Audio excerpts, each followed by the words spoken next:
Buenas tardes. Hay personas a las que no olvidamos y hay días en los que las recordamos de forma especial. Es lo que me ocurre a mí hoy con Álvaro Noguera.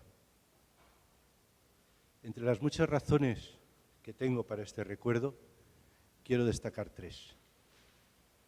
La primera es que estamos en su casa, en la casa de su familia, compartiendo una sesión de Ednor, de la que Álvaro fue impulsor.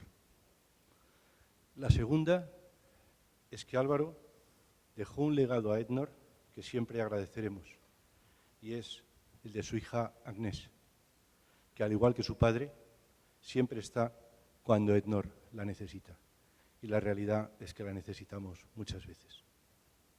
La tercera es que hoy vamos a hablar de uno de los leitmotiv en la vida de Álvaro Noguera, la democracia. Para hablar de democracia, en esta ocasión de democracia algorítmica, cedo la palabra y el sitio a Elsa González, profesora de Filosofía Moral de la Universitat Jaume I de Castellón, que presentará a nuestros conferenciantes. Muchas gracias.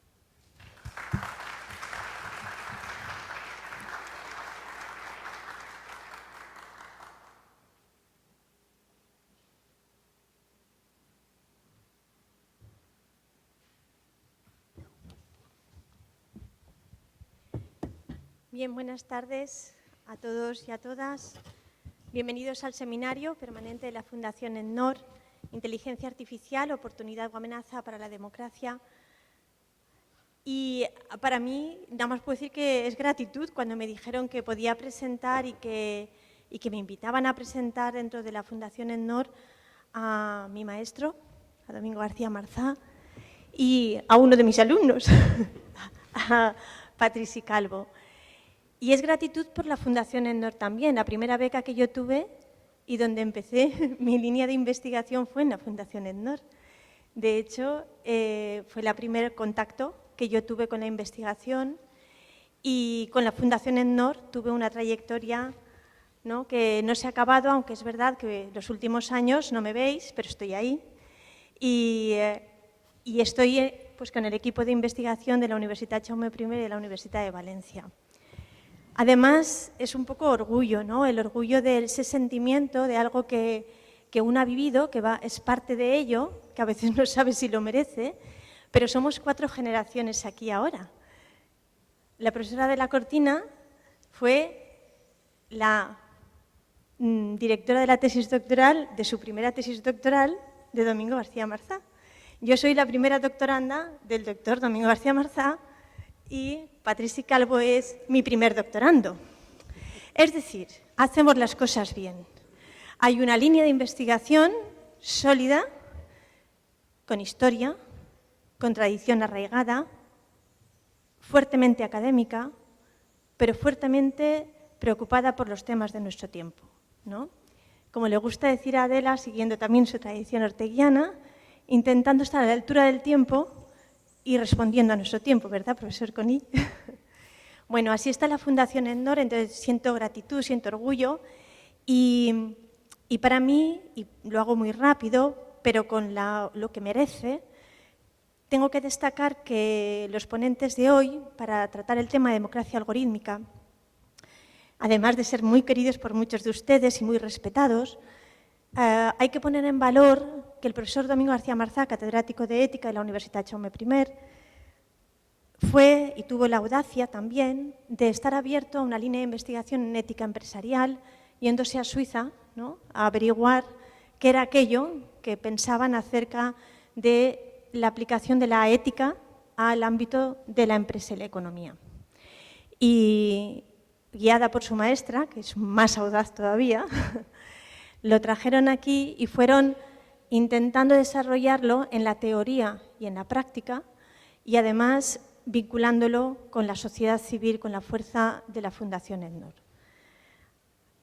La trayectoria del profesor Domingo García Marzá, además, dentro de la Universidad Jaume I, es profunda porque tuvo también bueno, pues todo el tesón para convencer a los que no creían que en las carreras de economía y de administración de empresas, la ética tenía que tener una parte importante de la formación.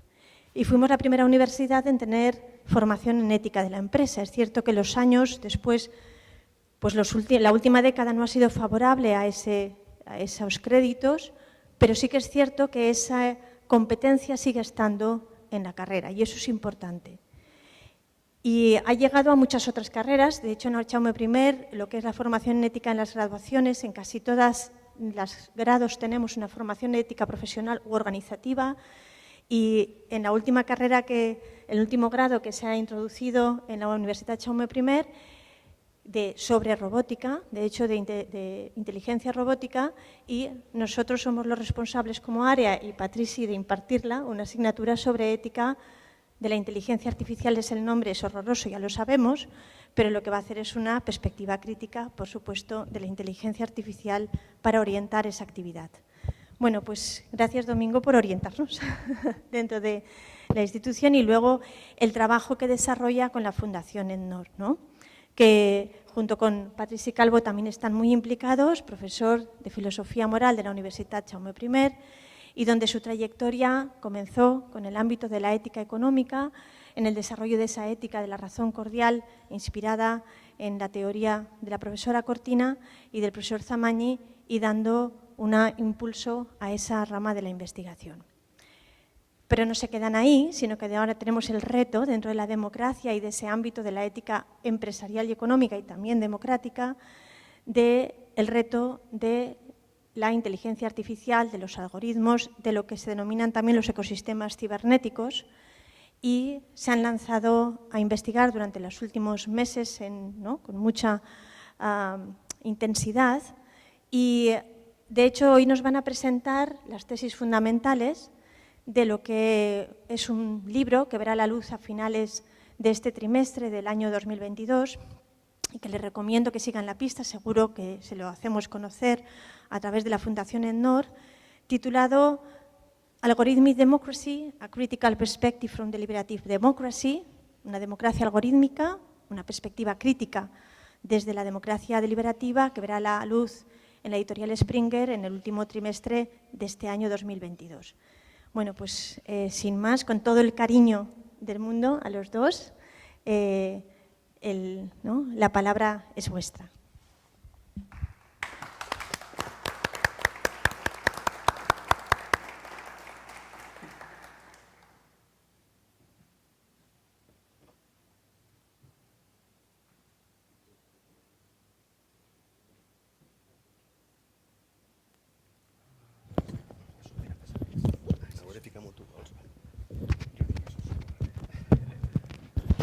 No sé, ¿se oye? A ver, dime. ¿Así? ¿Se oye bien así? ¿Ahora? Ah, tú ves, fíjate. Si tuviera más pelo, porque una peineta o algo podría ser. Bueno, buenas tardes. En primer lugar, y muchas gracias por su asistencia, y voy a decir también gracias por la invitación, pero es un compromiso, por lo tanto, no. Y aquí, sí, como decía Elsa, es curioso, al menos es para mí una satisfacción recordar que son 40 años trabajando juntos, el grupo de investigación que estamos en ENNOR, junto con los empresarios. Son 40 años, son 4 generaciones. También hay gente aquí que pronto será la 5ª generación ya, y efectivamente cuando a veces te preguntan, oye, Domingo, ¿qué es una escuela la escuela de Valencia? ¿Qué significa eso? Pues significa que tenemos la gran suerte de tener una persona que nos impulsa, no solamente nos guía, sino nos impulsa. Esa suerte, cuando hicimos un congreso, afecta, fíjense, a más de 20 países, a 200 egresados y a muchas universidades que están implicadas, y una escuela de pensamiento no es simplemente seguir lo que dice de la Cortina, ni mucho menos, ¿no?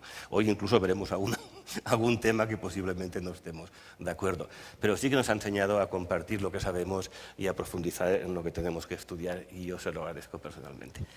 Bien, pues allá estamos, ¿no? Vamos a empezar, si les parece bien. Tenemos... Bien, ¿no? Hasta menos cuarto más o menos, ¿no? Pero para no ir corriendo, poco a poco. Son soltar, dime. Ah, vale, pues bien. A ver, yo nunca sé cómo funciona esto. Tiene que ser el de la derecha. El otro. Ese. ¿Y me ha tocado a mí pasarlo? Sí. Efectivamente. Bien, vamos allá. El punto de partida, por no hacerlo más largo, y ojalá tengamos tiempo para discutir, o al menos para llevarnos nosotros algunas reflexiones que no hemos podido explicar bien, o algunos temas que hay que profundizar. Todo viene por este seminario que estamos llevando, recuerden, Inteligencia Artificial, Oportunidad o Amenaza para la Democracia. Nosotros casi es la penúltima intervención directa o la última directa en este tema.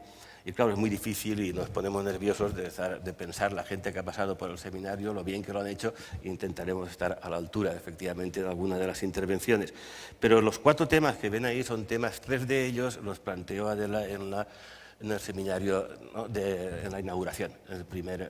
La primera era si estamos ante un nuevo modelo de democracia, la democracia algorítmica, era una pregunta. O sea, una nueva forma de entender la lógica de la democracia y sus instituciones. Esa era la primera pregunta. No voy a decirlo ahora, pero bueno, si se va yendo poco a poco la respuesta será que no, pero bueno, espero que no se vayan, que podamos argumentarlo. La segunda también da vueltas un poco un peldaño anterior. ¿Es la ciudadanía digital una nueva forma de entender la realidad democrática? También, y recuerdo con mucho cariño a Álvaro Noguera, y efectivamente la pregunta es decir, estamos ante una nueva forma, no ante un nuevo modelo solo, sino ante una nueva forma de entender la democracia, la realidad democracia. Y la tercera, ¿afecta esto a la inteligencia artificial al espacio público? Efectivamente es una pregunta que, como veremos, no solamente afecta, diferenciaremos entre opinión pública, razón pública, espacio público, lo discutiremos, pero efectivamente afecta. Y la última la hemos añadido nosotros, porque estamos en el entorno en que estamos, y va a ser muy breve, pero importante. Es decir, ¿cuál es la responsabilidad de la empresa en un tema de democracia algorítmica? ¿Se juega algo la empresa? ¿Tiene alguna responsabilidad? Este es el tema cuarto en el que entraremos. También recuerdo, y ya termino aquí, que Adela estableció un poco el marco de reflexión. El marco de reflexión es muy interesante, es decir, no puede haber una sociedad si no comparte un concepto de justicia. Son palabras de Adela, y yo creo firmemente que así es. Y veremos que uno de los peligros de la democracia algorítmica es que vaya socavando un sentido de justicia que ya estábamos compartiendo. Va a ser una de las cuestiones. Y la segunda cuestión, que ya sabe que me gusta mucho más en este sentido, es que uno de los problemas que tenemos a la hora de enfrentarnos a esto es confundir democracia con política. La democracia es algo más que la política. Si vamos a responder o intentar responder de la democracia algorítmica solo desde la cuestión política, no vamos a conseguir mucho. Es decir, la idea es quién está implicado, quién tiene responsabilidad, efectivamente, y veremos, como diremos también, y ya, ¿no?, seguir un libro que sabe de la que me gusta mucho, del año 93, que ya ha llovido, que es Ética aplicada de democracia radical. No solamente es el Estado la democracia, también es la sociedad civil. Y también tiene su responsabilidad. Y esa es la idea un poco con la que terminaremos. Bien. Te toca a ti o a mí. Iremos viendo a ver qué le toca a cada uno. Entonces, bueno, acabo yo esta y después se la dejo. Tendremos 3 niveles siempre de reflexión. Al mismo tiempo, me gustaría que tuviéramos en cuenta primero las expectativas. Estamos jugando o jugaremos mucho con la palabra expectativa. Entiendo por expectativa el tener razones para esperar algo. Es una expectativa, tener razones para esperar algo. Y como veremos, estas razones son, como dice a veces Patricia, hiperrazones, es decir, son exageradas.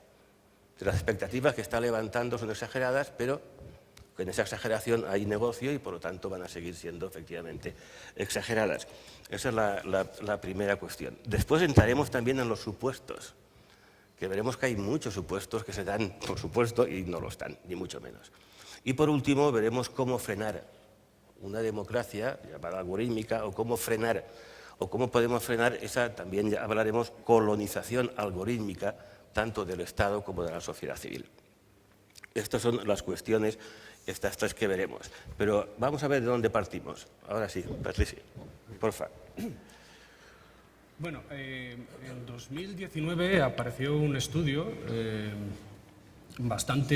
nos dejó bastante inquietos, en el cual se mostraba una contradicción.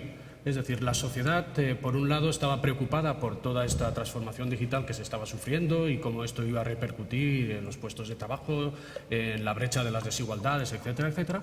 Pero, por otra, este estudio nos mostró en 2019 que 1 de cada 4 europeos y europeas dejaría en manos de un algoritmo el rumbo de sus sociedades. Esto fue corroborado al año siguiente, pero ya más allá de la sociedad europea, fue corroborado también a través de otros países como Estados Unidos, México y también China, pero en este caso China llegaba incluso, si no recuerdo mal, a un 65% de la población dejaría en manos de los algoritmos el rumbo de sus sociedades. Además, en el último de los estudios del 2021, se nos decía que un 68% de los españoles y españolas estaría a favor de dar poder legislativo a los algoritmos. Es decir, los algoritmos que construyeran las leyes, porque parece ser que confiaban más en los algoritmos que en las personas. Déjame el mando. Yo te paso. Pasa. Perfecto. Esta confianza también la hemos visto reflejada en 2019 con la aparición de la estrategia de inteligencia artificial de la Comunidad Valenciana. En uno de los apartados se llega a decir que los beneficios de aplicar la inteligencia artificial se reflejarán en una mejor toma de decisiones al tener en cuenta todas las posibles variables y contrastar un mayor número de datos.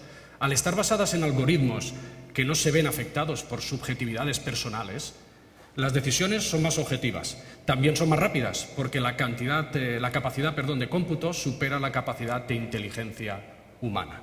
Un poquito más adelante llega a decir la estrategia de la inteligencia artificial de la Comunidad Valenciana que no hay pues otro camino para seguir en vanguardia. Este es el único camino posible. ¿Pasa, Domingo? Por tanto, nos viene a la mente, ese artículo evidentemente sarcástico, irónico, o más bien sarcástico, de Christina Larson, en el cual nos decía: ¿para qué necesitamos democracia si tenemos datos? En un momento en el que China había anunciado que iba a introducir 600 o iba a coser las ciudades chinas con 600 millones de cámaras conectados a una inteligencia artificial para controlar a la sociedad y elaborar lo que ellos llaman un carnet de buen ciudadano. Con Deep Learning podían ver todo lo que hacía la sociedad y, por tanto, cuando algún ciudadano se salta las normas, es un mal ciudadano, le va restando puntos, como el carnet por puntos que tenemos en la sociedad española para la conducción. En este caso, aquellos que no llegaban al mínimo no podrían presentarse, por ejemplo, a puestos de funcionariado, o si tenían una empresa no podían presentarse a concursos públicos con esa empresa. Bueno, está claro que la inteligencia artificial no es algo novedoso. El interés y el anhelo por la inteligencia artificial, por la humanidad, por ese interés de controlar la naturaleza y, de paso, los dioses de controlar la sociedad, ya es algo que aparece explícita o implícitamente en la mitología griega, también hindú y china. Por ejemplo, a través de Talos, el gigante Talos, defensor, defendía al pueblo, también a Pandora, que por cierto Pandora era una robot, lo que era la caja de Pandora no existe, Pandora era un robot que estaba dentro de la caja y que es enviada por Zeus para castigar a los seres humanos por haberle robado el fuego, o también los guardianes de las reliquias de Buda. Y luego la aplicación de la inteligencia artificial remite a los años 50 del siglo pasado, con gente como Claude Shannon, como John McCarthy o como Alan Turing. Sin embargo, lo que ahora sí es novedoso en esta segunda ola o segunda era de inteligencia artificial es el fenómeno de la dataficación. La dataficación es la pretensión, la idea de que es posible reducir toda la realidad física y social, comportamental, a datos y metadatos masivos en línea que luego utilizaremos para su revalorización en diferentes esferas, en la económica, pero también la política. Eso es lo que sí que es novedoso. La dataficación se basa en los ecosistemas ciberfísicos y la ingente cantidad de datos y metadatos en línea que producen, para desde ahí extraer patrones comportamentales que nos permitan precisamente esa revalorización, esa reutilización en diferentes esferas para para mejorarla, para potenciarla, etcétera, etcétera. Esa analítica de datos tiene que ver o está permitiendo en política, por ejemplo, seleccionar a candidatos, los candidatos ideales, en gobiernos municipales participativos, por ejemplo, ya se está utilizando esto. También mejorar el sistema de atención de la administración pública. Por ejemplo, tenemos el caso de Lola en Oporto, una robot que te atiende cuando llegas allí y te pregunta qué es lo que quieres y ella te va informando de todo. Ayudar al Poder Judicial, como vimos en la anterior sesión del seminario de ENNOR, ayudar al Poder Judicial a predecir la reincidencia de los presos con el COMPAS, el COMPAS es otro, o para estudiar también casos y generar sentencias como por ejemplo el algoritmo Prometea. También para diseñar políticas públicas como el Gobierno de Nueva Zelanda, que utiliza hasta 15 algoritmos. También para perseguir y erradicar el fraude y la corrupción, como en la Agencia Tributaria Española, que utiliza Watson, el algoritmo de IBM.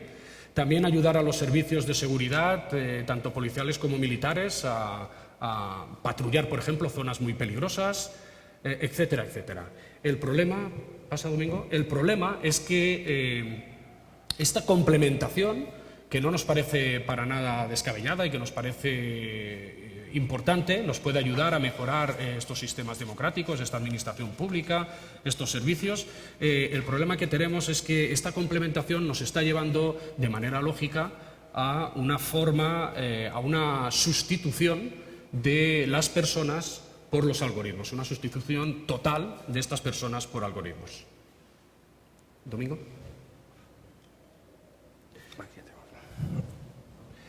Bueno, esto nos lleva, por tanto, a lo que llamamos una democracia algorítmica. Hemos pensado, el profesor Domingo García Marza y yo, que es una democracia algorítmica que definimos como aquella que se entiende como un sistema de organización social y también de gobernanza política, cuyo horizonte de actuación, tendencia, actitud, etcétera, etcétera, radica en la progresiva sustitución, incorporación paulatina de la inteligencia artificial y sus técnicas y tecnologías en todos los procesos de deliberación, decisión y diseño institucional, tanto en el Estado como en la sociedad civil. Y esto es de lo que vamos a hablar a continuación.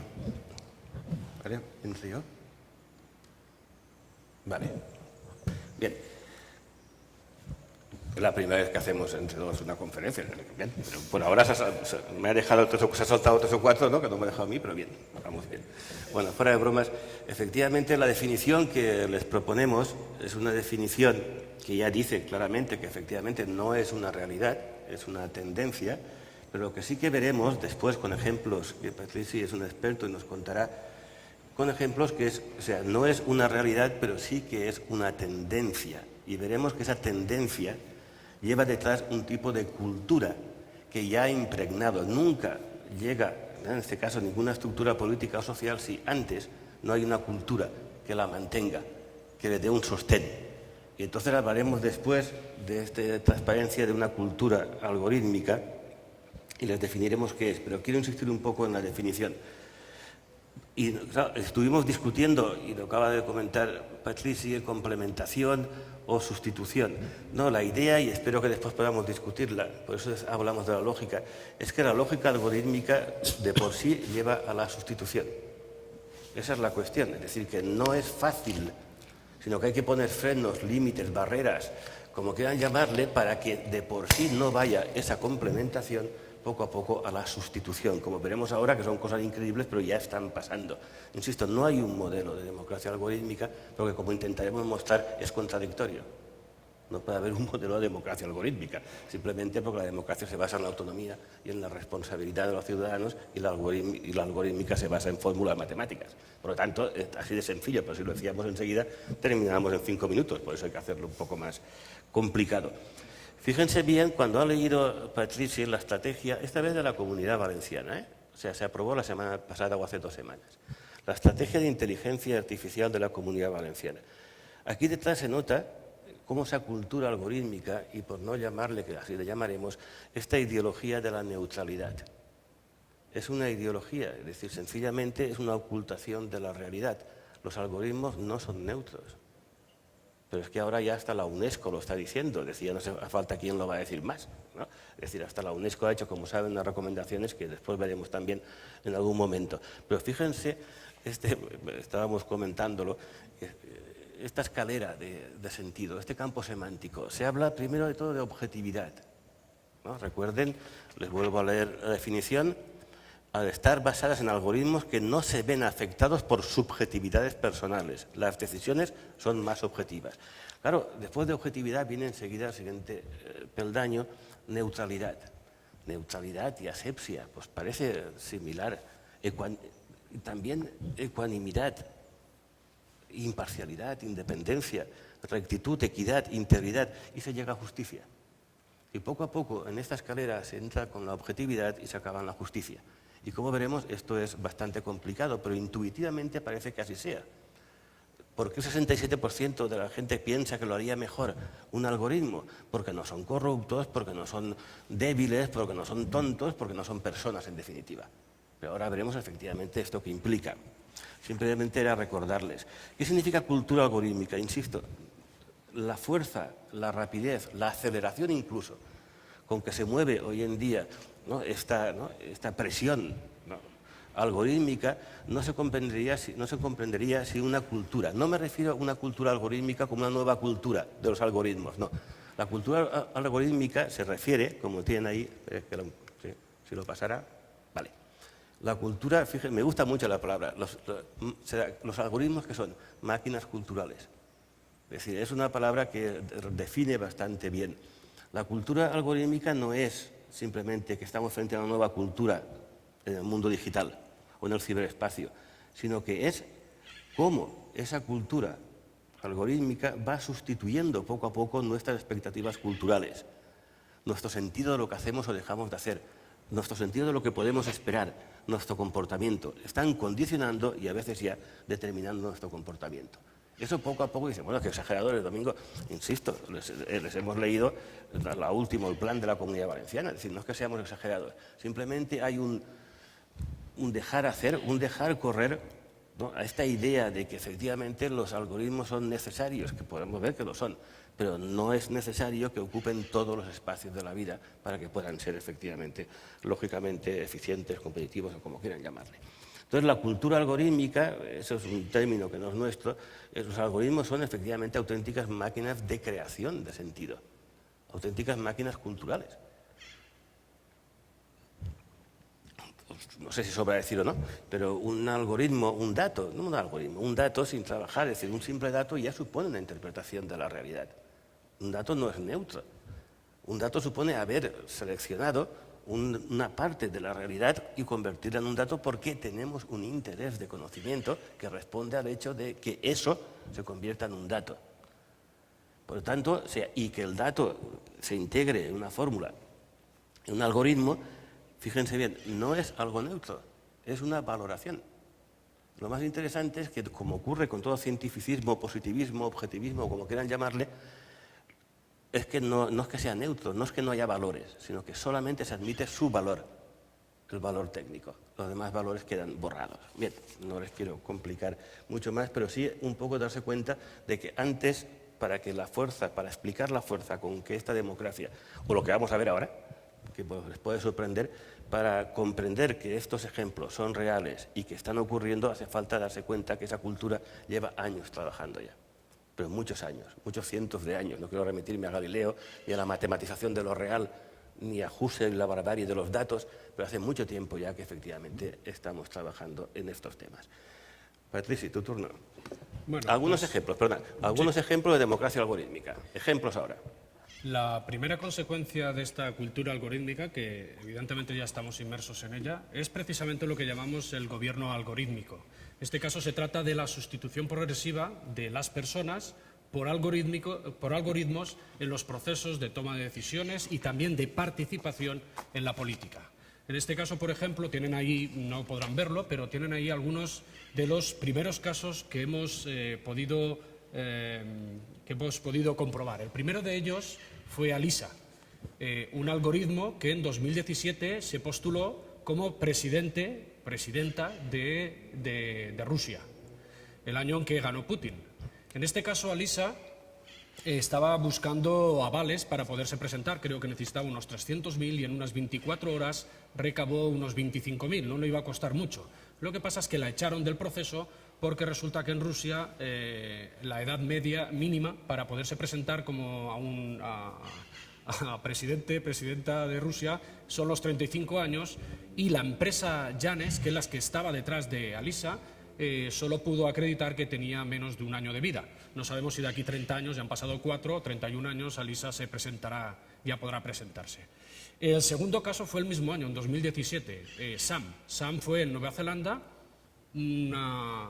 3 profesores universitarios que crearon una startup llamada TouchTech presentaron en sociedad un algoritmo para la web, donde está ese algoritmo localizado, para entrenarlo y prepararlo, madurarlo, para que en las elecciones de 2021 se presentara a presidente-presidenta de Nueva Zelanda.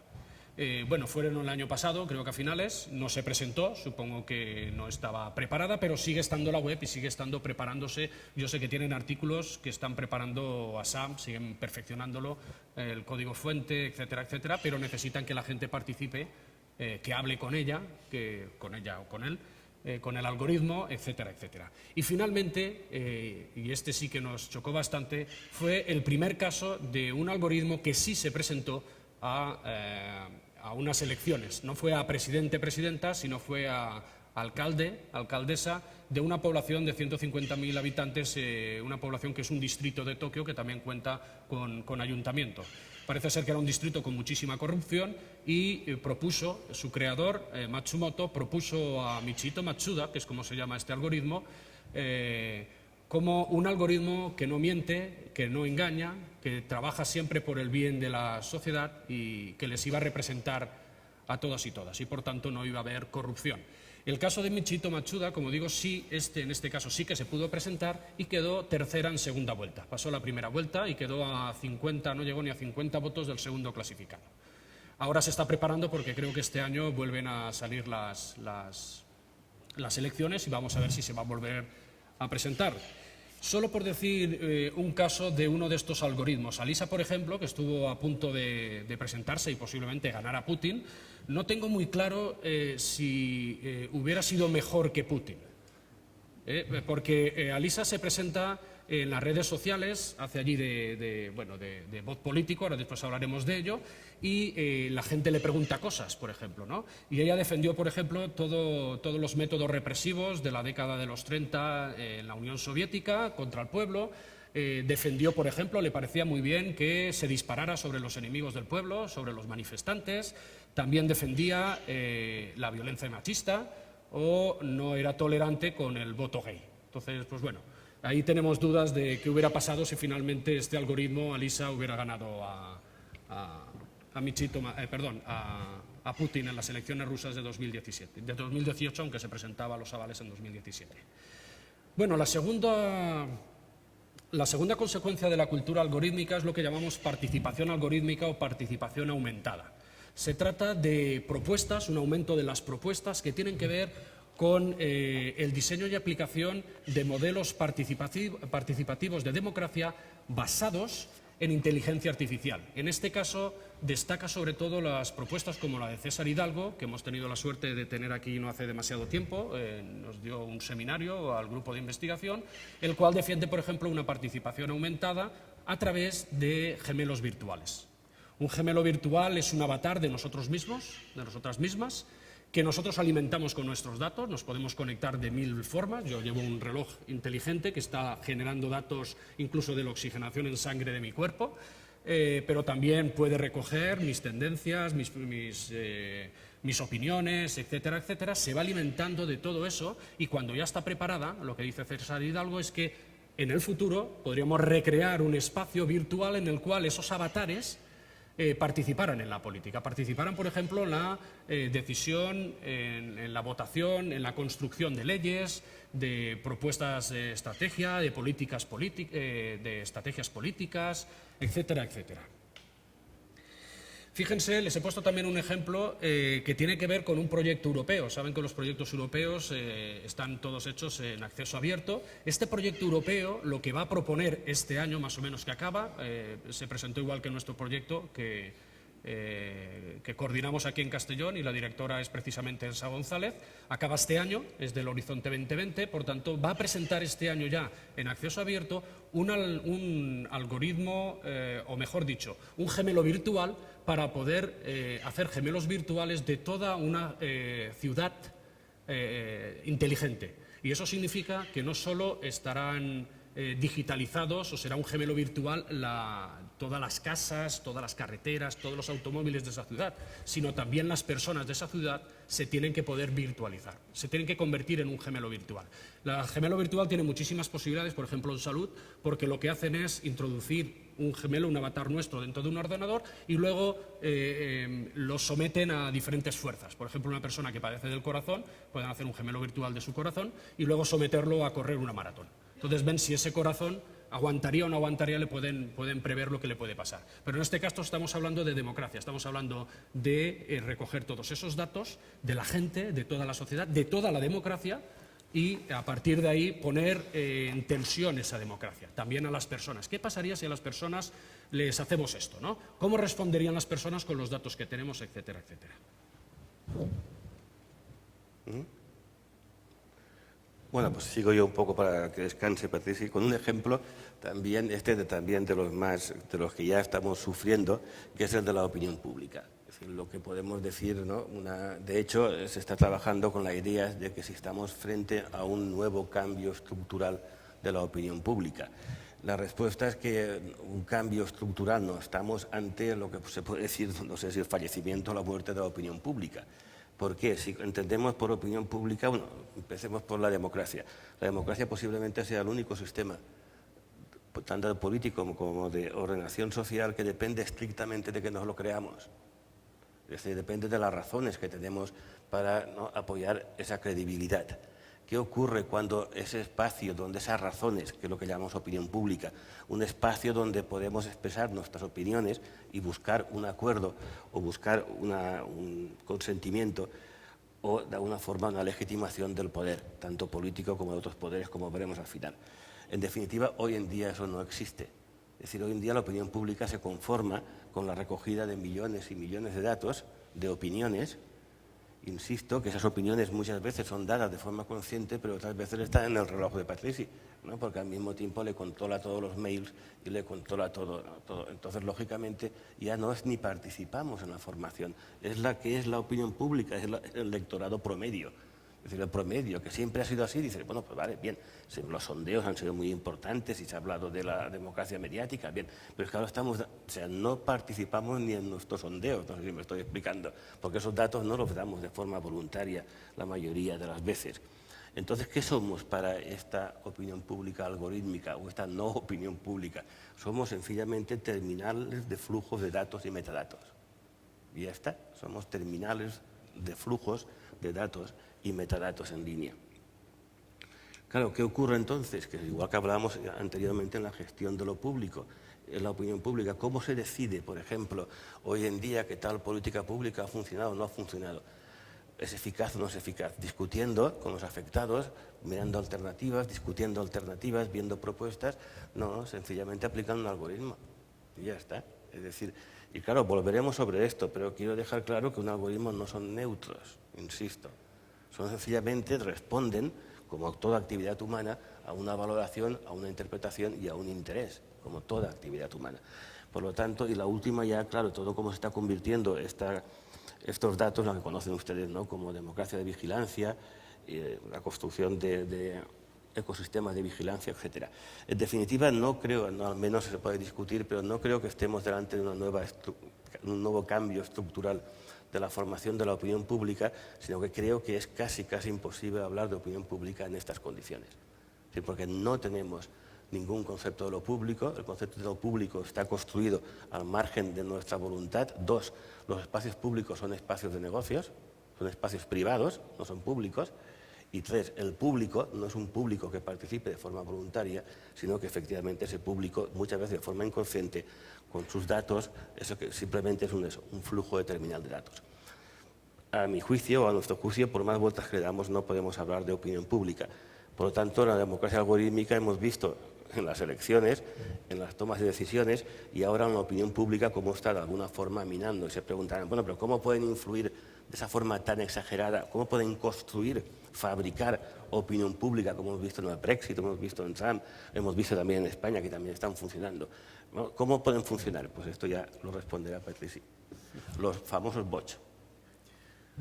Bueno, desde luego una de las mayores causas de esta construcción de lo que llamamos opinión pública artificial son lo que también se llama, generalmente se suele nombrar como bots sociales. Un bot social o bots políticos. Un bot político es una especie de bot social y un bot social es un tipo de chatbot, en este orden más o menos. Es decir, serían cuentas de redes sociales que están gobernadas, están dirigidas por algún tipo de algoritmo.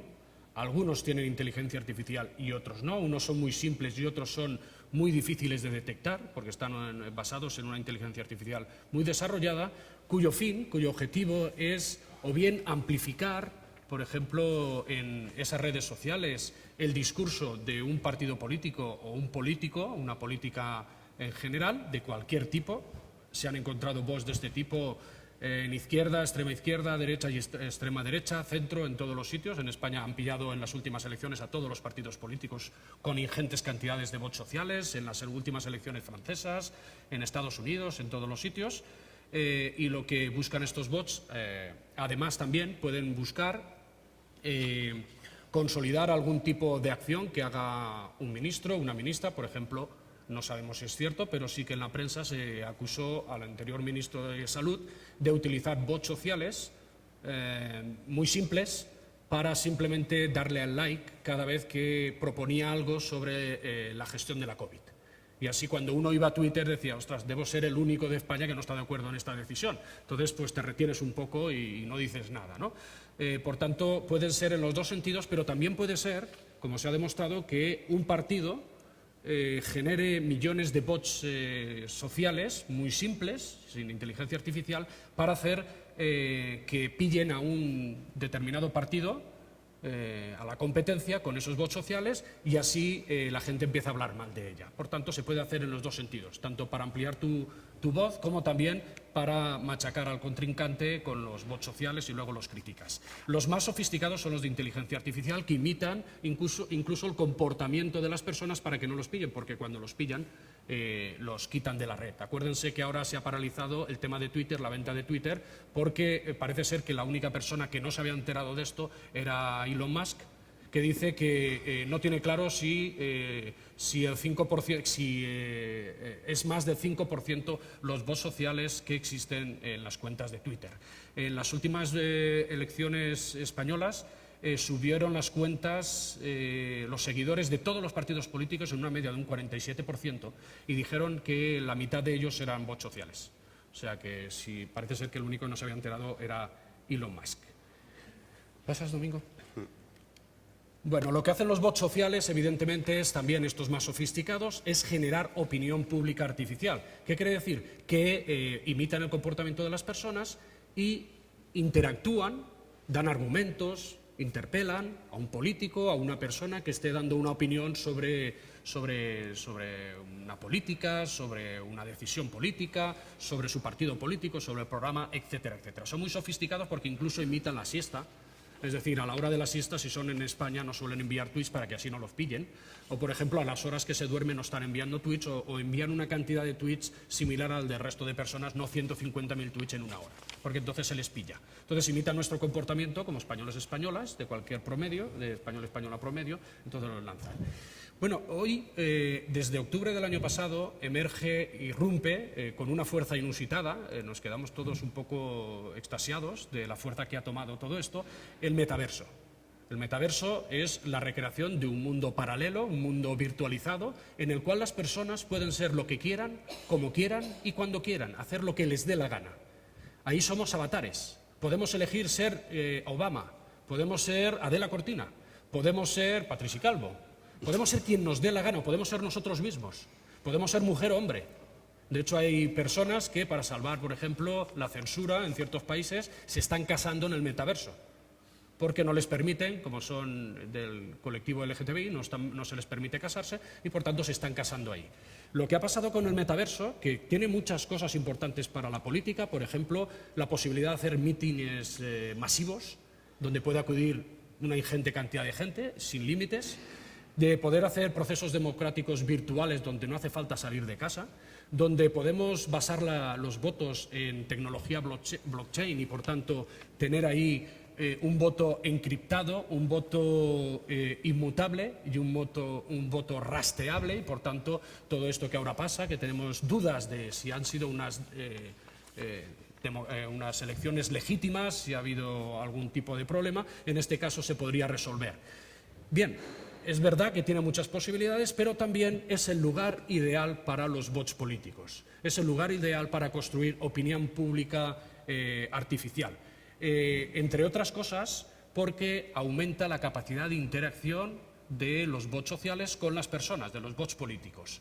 Ahí los bots sociales se pueden convertir en el avatar que les dé la gana, imitarnos y uno no saber realmente si está hablando con una persona o con un bot. Se han hecho pruebas y no hay manera de distinguirlo. Por otro caso, nos ofrece o les ofrece a los bots un acceso privilegiado a nuestro mundo interior, como decía Habermas, ¿no? Las personas tienen un acceso privilegiado a su mundo interior, ese mundo privado e íntimo de las personas. Sin embargo, ahora el metaverso nos permite ser quienes queramos, como queramos y cuando queramos. Podemos hacer lo que nos dé la gana sin límites. Podemos ser un avatar que no tenga nada que ver con nosotros y no es rastreable. Por tanto, y encima es un mundo anómico, que nos podemos comportar como si nos da la gana, como han hecho algunos y algunas, como verdaderos animales e incluso violar avatares. Porque la empresa Meta ha dicho que no va a rastrear quiénes son. Son avatares, no hay problema. Pero la chica, en este caso una mujer, se sintió bastante mal y lo denunció. Esto genera que aumente las posibilidades de los bots sociales a generar opinión pública artificial como la que estamos hablando. Tienen mayor precisión en los datos que recaban y esto hace también que podamos ser nosotros y nosotras mucho más vulnerables, como pasó en el Brexit o como pasó en las elecciones de Trump, mucho más vulnerables a este tipo de bots sociales de los que estamos hablando. ¿Pasas, Domingo? Vamos a pasar, espérate, Patricia, a mí. Ah, vale, no. Perfecto. No, pero esa estaba posterior, hacia atrás. Hacia atrás. Ahí, ¿no? ¿Esta es? Esta sí, es. Data ética. Vale. Bueno, otra de las cuestiones que Tenemos que ir un poco más rápido, no, sí, no vamos a otra de las terminar. cuestiones que nos estamos viendo abocados es también a lo que llamamos, hemos hablado antes de sentido de justicia de los algoritmos, hemos hablado antes también de que estamos aplicando esos algoritmos porque pensamos que así tendremos decisiones más justas, porque el ser humano tiene un sesgo emocional, el egoísmo, que no le permite tomar decisiones en política por el bien de la sociedad. Entonces, para ello se están recreando, se están poniendo sobre la mesa, y esto está potenciado mucho el tema del metaverso también, estamos poniendo sobre la mesa un enfoque de clarificación, de fundamentación y de aplicación de lo moral basado en la dataficación, en la hiperconectividad digital y también en la algoritmización de los comportamientos de las personas. En este caso, lo que están poniendo sobre la mesa son algoritmos que vayan discerniendo cuál es el sentido de las cosas, también en las cuestiones morales, qué es lo justo, qué es lo felicitante para una sociedad y de ese modo decirnos a los seres humanos qué es lo que tenemos que hacer. ¿Pasas, Domingo? Un caso paradigmático, ya es de hace años, creo que de 2014, pero se han hecho más, es por ejemplo el modelo BioOracle. Un algoritmo que se propuso para desarrollar o para aplicar en los comités de bioética y ayudar en este caso, pero luego ya hemos visto que ayudar significa al final no complementar, sino sustituir, en esos comités de bioética para tomar decisiones sobre lo que es justo en el ámbito sanitario. ¿Pasas, Domingo? Otra de las cuestiones que nos preocupa mucho y que tiene que ver también con esto que he dicho es el tema de la aplicación de ese sentido sobre lo moral. Y en este caso, como he dicho antes, el sesgo emocional humano nos impide que podamos utilizar a seres humanos. ¿Y qué es lo que podemos hacer? Ya sabemos qué es lo justo, los algoritmos nos lo han presentado, porque son más capaces de las personas para encontrar el sentido de las cosas, también en lo moral. Por tanto, lo que tenemos que hacer ahora, ya que hemos perdido la confianza en los seres humanos, lo que tenemos que hacer ahora es generar procesos de aprendizaje moral de las máquinas. El ejemplo más conocido es el Moral Machine, creado en el MIT, donde ustedes pueden entrar y juzgar, no se llama jugar, sino juzgar, hacer este tipo de juegos, con el cual le enseñamos a la máquina cómo se debe comportar si algún día se ve en este tipo de situaciones. Situaciones que, como ven ahí, son binarias, están basadas en dilemas, no en problemas morales, son irreales, prácticamente no encontrarán una situación así, yo les diría que en ningún sitio. Por tanto, son situaciones irreales, son situaciones que nos llevan a la respuesta, son resultivas, es decir, no se preocupan del proceso, sino se preocupan solo del resultado de ese proceso, son agregacionistas y son convencionales. Evidentemente se quedan en lo que es y no en lo que debería ser. Y finalmente son situaciones todas muy inmorales. Es decir, o muere uno o mueren 5, o mueren 4 personas mayores o mueren 2 jóvenes, pero siempre, siempre, siempre muere alguien. No hay posibilidad de hacer algo que permita evitar la muerte de las personas. ¿Domingo? Sí, bueno, aprovecho también para que se me vea mañana es martes, sí. Mañana ¿no? en la 4, el canal 4 de televisión, creo que es a las 11 menos cuarto, pero no estoy seguro, hacen un programa ¿no? y uno de los programas de investigación, ¿no? de actualidad, y entonces el segundo episodio parece, o el primero se titula así: el primer juicio de la historia, ¿no? a un coche automático, a un coche autónomo, perdón, no automático. Es decir, vamos a ver, yo estoy pendiente a ver cómo ¿no? Pues se pondrán el coche de ahí delante, supongo, le preguntarán al coche a ver efectivamente qué es lo que ha hecho o ha dejado de hacer. Pero fíjense ya en el título: primer juicio de la historia a un coche autónomo. O sea, que se enjuicia va a ser el coche, ¿no? Y como bien sabe Patricia, hace poco, ¿no? que se atropelló, un coche autónomo atropelló, efectivamente, ¿no? Cuéntalo tú, ¿no? Pero... Bueno, sí, el primer caso fue el quinto accidente de un coche, no me gusta llamarlos autónomos, aunque a ellos les gusta mucho llamar autónomos, coche sin conductor, en el cual murió una viandante, estaba cruzando por un lugar donde no había un paso de cebra con su bicicleta a pie. El algoritmo 10 segundos antes la detecta. Primero detecta una bicicleta, luego detecta otra cosa, luego otro, lo señala así, otro, pues no sabía qué era, luego detecta un objeto, va así, luego vuelve a detectar una bicicleta. Cuando ya detecta que es una bicicleta y que debería frenar, que la tiene delante y que se interpone en su paso, pues ya no le da tiempo y la atropella. Esta señora murió y, bueno, evidentemente la empresa, que era Uber, el coche era de Volvo, ninguno de los dos van a ir a juicio, y la que va a ir a juicio va a ser la señora que estaba allí para, de alguna forma, controlar ese algoritmo, y es el juicio que está hablando Domingo. Van a juzgar a la conductora, entre comillas, porque supuestamente era un coche autónomo, cuando tenía mecanismos para haber frenado, y no lo hizo porque Uber los desenchufó para que el proceso fuera más rápido. Bueno, como el tiempo no perdona, ¿no? Creo que entramos poco a poco en estos ejemplos. Vamos entrando ya, ¿no? en la última parte, que la pregunta es cómo hemos llegado hasta aquí. Es decir, es un poco, ¿no? O sea, ¿y aquí qué es? Pues lo que estamos contando, lo que estamos viendo, que es muchas veces sorprendente, ¿no? pero que está ocurriendo. Lo primero es que es muy importante darse cuenta de que todo ¿no? esta aplicación algorítmica, esta matematización de la democracia o esta automatización de la democracia, como quieran llamarle, tiene que ver mucho con el fracaso de la democracia. Como el fracaso o ruptura o la falta de confianza, la desafección, como quieran llamarla, y que se centra más o menos en la ruptura del contrato social. Un contrato social que tiene que ver con la igualdad económica, por supuesto, pero también con la participación y con la libertad, y con que los representantes nos representen. Es decir, ya llevamos tiempo, de hecho ha aumentado, leíamos también estos días buscando datos, ya que tenemos que buscar datos también, pues efectivamente los datos los estados no democráticos no están descendiendo, sino que han aumentado. Hoy en día más de la mitad de la población, o sea, cerca de 5.700 millones creo que decía, viven en estados no democráticos. Está aumentando, no disminuyendo la cantidad de países, mientras que 30 años atrás, 40, era lo contrario, estaban subiendo los países democráticos y ha dado la vuelta. ¿Por qué? Por esa ruptura del contrato social. La gente no está recibiendo lo que esperaba de la democracia. Lo podemos ampliar lo que queramos, pero la gente no percibe que está recibiendo. Sus expectativas han fracasado. No solamente hablo de la corrupción, que también, por supuesto, ¿no? de la participación, de la falta de representatividad, de la falta de democracia de los partidos políticos. Todo eso también, pero fíjense, ¿no? Escribíamos en el artículo, la pobre democracia, por decirlo así, ha soportado 3 crisis seguidas, o está soportando. La crisis financiera, la crisis de la pandemia y ahora la crisis bélica. Es decir, claro, por más que se intentan los gobiernos salir, no pueden salir así como así. ¿Qué ocurre?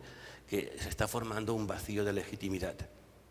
Por llamarlo fino, pero llámelo, o sea, como usted le dé la gana, que la gente no se cree. Ya, no, lo de la democracia no es el único juego sobre la mesa, como era hace 40 años. Hay más juegos ya. La gente habla tranquilamente de autocracias, como si fuera algo bueno, de democracias iliberales, ¿no? de dictaduras electas. Es decir, todos son, ¿no?, contradicciones, sin embargo, que se utilizan y que ya no producen el miedo que producían. Entonces, ese vacío de legitimación lo ha ocupado, aquí nos vamos a sentar, el populismo. Es decir, el populismo como esa, ¿no?, conversión de las razones en emociones, o como ustedes quieran llamarle, pero ese populismo ha entrado no solamente en partidos populistas, sino en cualquier partido. Hoy en día el lenguaje que funciona es un lenguaje populista. Claro, después no tenemos tiempo, pero ya llevamos mucho tiempo, ¿no?, más de 8 años, trabajando los temas de neuropolítica. Si la política se convierte en emociones, lógicamente es la neurociencia quien tiene mucho que decir. Entonces, hoy en día ya están, ¿no?, y de hecho hay bastante miedo al respecto, y están buscando cómo poder controlarlo, y hay una posibilidad de traspasar directamente, dicen, de nuestro cerebro al computador, al ordenador, ¿no? Ese, ¿no?, ya lo diré, ese traspase, ¿no?, ese... Rafael Yuster, uno de los que está trabajando en estos temas, y han presentado un código ético para efectivamente ver qué interfaz, ya lo he dicho, ¿no?, esta interface entre cerebro y computadora no es fácil, pero ya se está pensando, se está trabajando en la idea de que efectivamente ya no hace falta verbalizar, sencillamente será apuntar, ¿no?, enchufar, como si dijéramos, al ordenador y ya está. Claro, esa falta de confianza en la democracia ha hecho que de repente, ¿no?, muchos años después, vuelvan a aparecer las posiciones expertocráticas. Es decir, y da un miedo terrible. Es decir, que gente que escribe y defiende, como es el caso de Brennan y su propuesta de epistocracia, que no todos somos iguales en política. Que a ver si lo aprendemos de uno ya. Que hay gente que se entera y gente que no se entera. Entonces no pueden votar lo mismo la gente que se entera que la gente que no se entera. Entonces proponen, en este caso Brennan, que los votos no valgan todos lo mismo. Sino el voto de una persona que sea, yo qué sé, me imagino, uno iba a decir universitario, pero no sé si es peor, lo que sea, ¿no?, es decir, pues vale 4, el otro vale 3, es decir, una propuesta que efectivamente, ya hacía tiempo, desde Schumpeter en el 48, que tampoco se atrevió tanto, ¿no?, habíamos visto por escrito. Es decir, ya están apareciendo ideas de que, y fíjense, si eso se generaliza, no hay democracia. La democracia se basa en la igualdad. No solamente, o sea, igualdad también material, en el sentido de que la gente pueda votar libremente. En definitiva, la expertocracia, ¿no?, y todo esto, bueno, le sumamos a esto, esta palabra no es mía tampoco, el tecnochauvinismo actual. Tecnochauvinismo en el sentido de creer que la tecnología lo va a arreglar todo. Al final, ¿qué ocurre? Pues lo que tenemos hoy en día es el tecnopopulismo, ¿no? O sea, no, la democracia algorítmica, no, pero lo que sí que hay en todos, fíjense en Italia, por ejemplo, ¿no?, en Draghi, por poner un ejemplo. O sea, son ejemplos clásicos de tecnopopulismo. Es decir, de medidas legitimadas no en el consenso, no en el acuerdo de los representantes en el Parlamento, sino simplemente en la buena fe que pueda decir, y ojo que estoy totalmente de acuerdo, en subirle los impuestos a las eléctricas como ha hecho, del 10 al 25, sin tener que consultar ni en el Parlamento. Y claro, si te parece bien la solución, pero si te parece mal, te aguantas y punto. ¿Por qué? Porque ya tenemos la idea de que esto lo va a hacer un algoritmo y por lo tanto va a salir bien. No lo sé. Me refiero que hemos llegado hasta aquí. La ideología que hay detrás, la ideología que hay detrás, no teníamos no, espera, voy para atrás. No vamos a entrar, teníamos ahí, pero podemos discutir esa ideología de la neutralidad del algoritmo. Simplemente les recuerdo, supongo que lo sabrán mejor que yo algunos, pero les recuerdo que un algoritmo no funciona por causa-efecto, sino por correlación. Es decir, ¿qué es lo justo? Lo justo es lo que hacen todas las personas. Oiga, ¿y por qué lo hacen? Eso no importa, ¿no? Así funciona el algoritmo, por decirlo fácil, y perdónenme la simpleza, y supongo que podría, ¿no?, decirlo de otra forma, pero es que funciona así de fácil. Es decir, ¿qué es lo que hacen? O sea, pues hacen tal cosa, pues eso es lo bueno, eso es lo justo. ¿Y por qué lo hacen? No, eso un algoritmo no va a poder contestar nunca a eso, ni le importa. Su concepto de justicia es un concepto promedio de lo que hace la gente. Y punto. Claro, esto es muy, muy, muy peligroso. Bueno, ya vamos a entrar, pero bueno, empecemos con las soluciones ya porque nos vamos de tiempo. Los retos. Yo creo que para enfrentarnos a esta democracia algorítmica, el Estado no es suficiente. ¿No? Veremos después por qué. Es necesario, por supuesto, pero no suficiente. Hace falta la sociedad civil. Y dentro de la sociedad civil nosotros, ¿no?, veremos un poco también las empresas. Es decir, bueno, es que parece siempre que hablamos, y muchas veces en ENNOR, parece que los políticos, bueno, la empresa también tiene responsabilidad. Por ejemplo, a la hora de comprar o utilizar una tecnología u otra. Y eso es lo que nos interesa destacar en este final. Ahí tienen una idea muy sencilla, pero ya estoy corriendo un poco, de una distribución de la responsabilidad. Efectivamente, los Estados, en el caso español, por ejemplo, también estamos dentro del marco europeo, por lo tanto tenemos que tener las directrices europeas y también estamos en un marco global. Insisto, léanse ustedes las recomendaciones de la UNESCO, que posiblemente sean las primeras a nivel mundial que hablan de la ética de los algoritmos y de una forma muy educativa, pero yo creo que es importante ese lenguaje sencillo, nos van diciendo efectivamente qué significa lo justo en este mundo algorítmico. Es a nivel global, hacen falta efectivamente, y como nos dice Adela repetidamente, un orden cosmopolita. No lo tenemos aún. Si no tenemos un orden cosmopolita, si no tenemos leyes que sean capaces de obligar externamente a los países a entrar por un lugar o por otro, ¿qué podemos hacer? Pues la idea efectivamente es que sí que podemos ahí intentar, ¿no?, influir. Y sobre todo podemos bajar un nivel y hablar de instituciones. Por ejemplo, fíjense que la mayoría, quien tiene el poder de toda esta democracia algorítmica son 5 o 6 empresas. No son estados, son empresas que tienen un carácter global.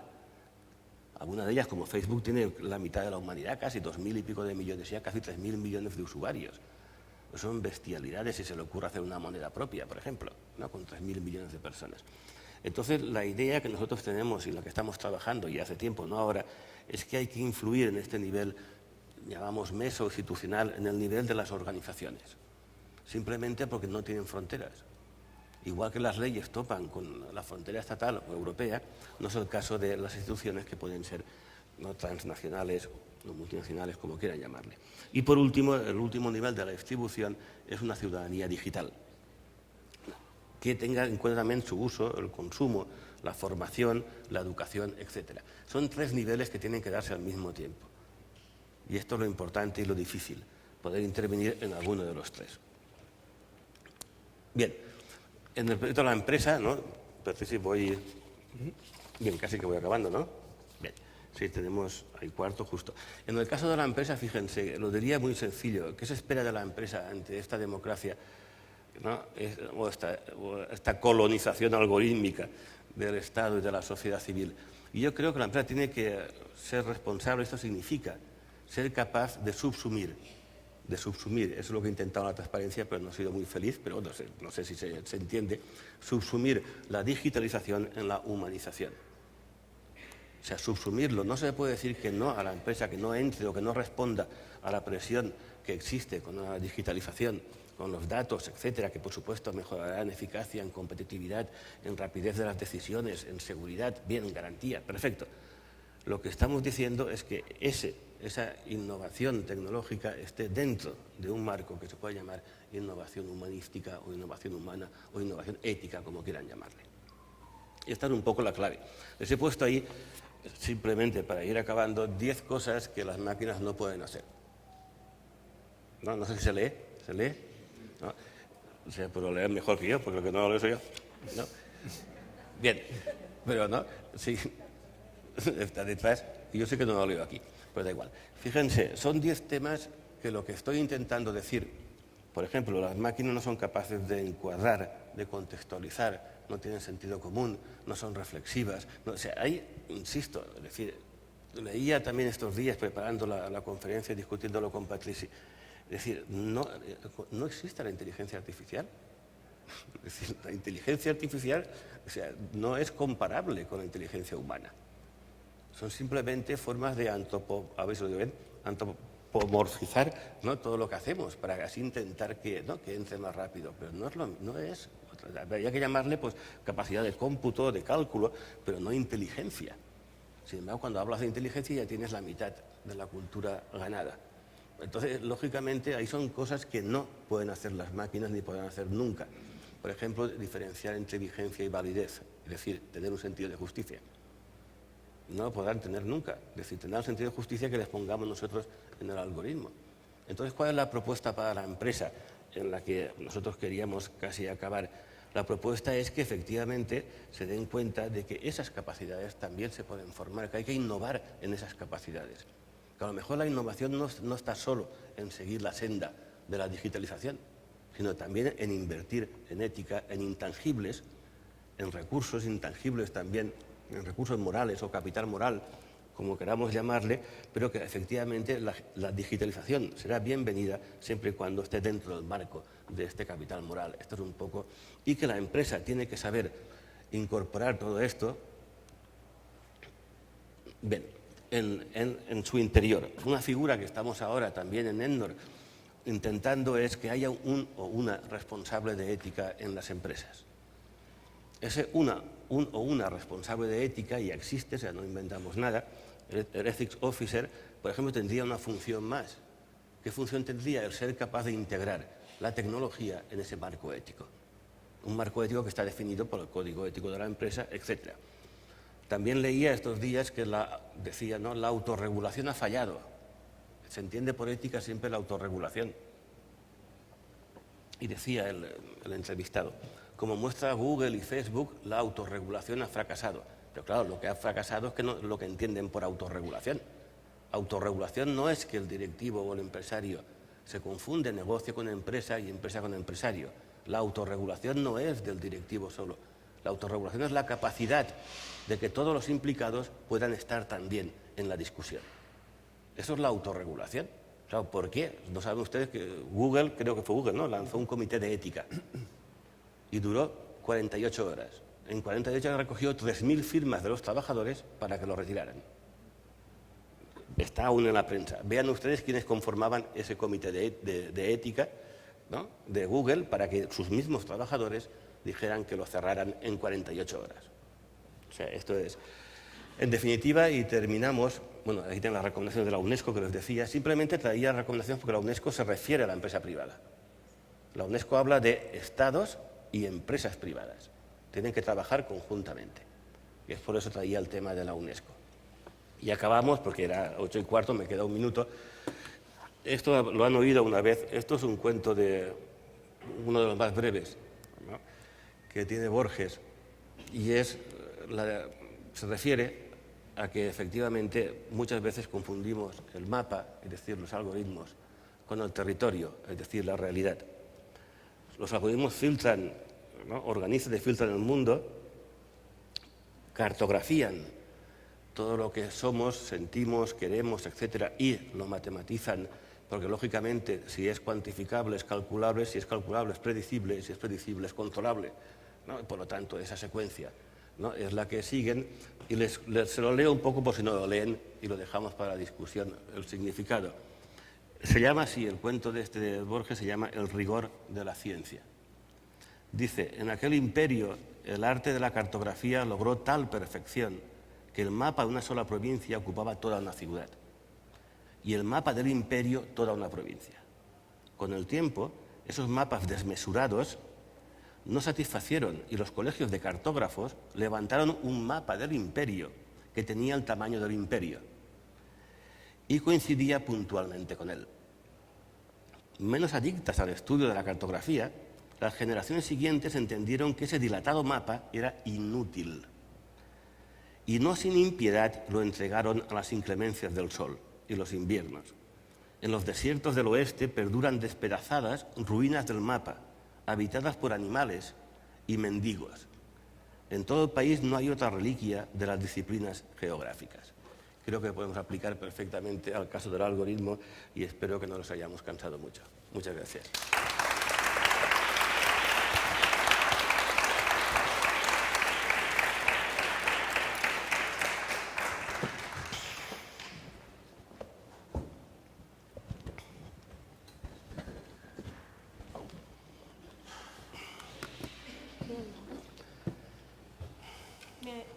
Igual me oyen bien.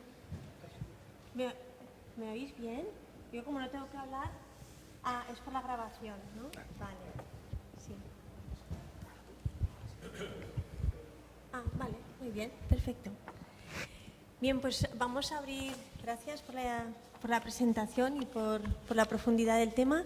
Vamos a abrir un turno de preguntas, de debate, de diálogo, pero voy a ser muy estricta. Como además no me conocen mucho, no voy a quedar mal con nadie. Es muy importante que seamos concretos en las preguntas y además, como tenemos dos ponentes, pues también pediré concreción, que eso no significa que perdamos nada de profundidad en las respuestas ni en las preguntas. A veces una pregunta corta y al sitio hace más, ¿no?, debate y diálogo. Esto ahora a ver si tiro para atrás a la gente. No, nadie. Pero bueno, seguro que hay muchas preguntas porque han habido muchos temas que se han abierto y muy actuales. Entonces, bueno, pues ahora empieza el diálogo de la Fundación ENNOR.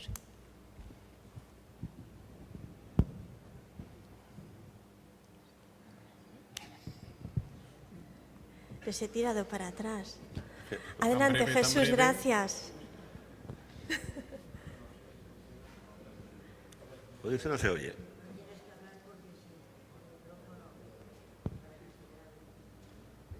¿Encendido está? Sí, ahora se oye bien. Gracias, Jesús. Bueno, por empezar por un lugar que me interesa mucho, sería ¿cuál es el papel concreto que las empresas tienen en la generación de la opinión pública? Ya sé que habéis dicho que no hay democracia artificial algorítmica, pero por otra parte habéis dicho que sí, que se construye, si no mediante algoritmos, se construye con los medios de los algoritmos. Entonces, mi pregunta concreta es, ¿las empresas a la hora de generar opinión pública tienen una función especial que no pueden ejercer otros, como la votación o los medios de comunicación que se dedican a la política en el sentido estricto? Porque si he entendido bien, Domingo ha dicho expresamente que la democracia no se basa exclusivamente en política, sino en la sociedad civil. Es decir, que hay dos vías, dos caminos para la construcción de la democracia, si he entendido bien. Entonces, en la sociedad civil están las empresas, que tienen un peso específico muy importante. Como a veces pensamos que la opinión pública solo es política, entonces mi pregunta es, por profundizar, ¿cuál es la aportación? Porque ¿qué tipo de razones, qué tipo de opiniones, qué tipo de datos son los que construyen democracia desde las empresas para generar una opinión pública y una fuerza transformadora de la democracia en el sentido que habéis expuesto? No sé si me he expresado con claridad.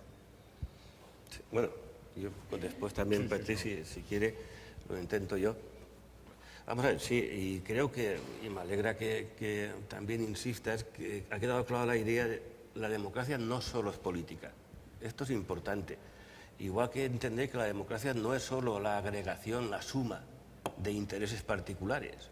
Si utilizamos ese concepto agregacionista de democracia, no podemos vencer a este cada vez más progresivo, ¿no?, cada vez más fuerte sustitución de las decisiones autónomas de las personas por máquinas. Lo que hemos dicho que no existe la democracia algorítmica porque no puede existir. Es decir, un modelo de democracia basado en que las personas no eligen no tiene sentido. ¿Por qué no eligen? Sí, sí, Jesús.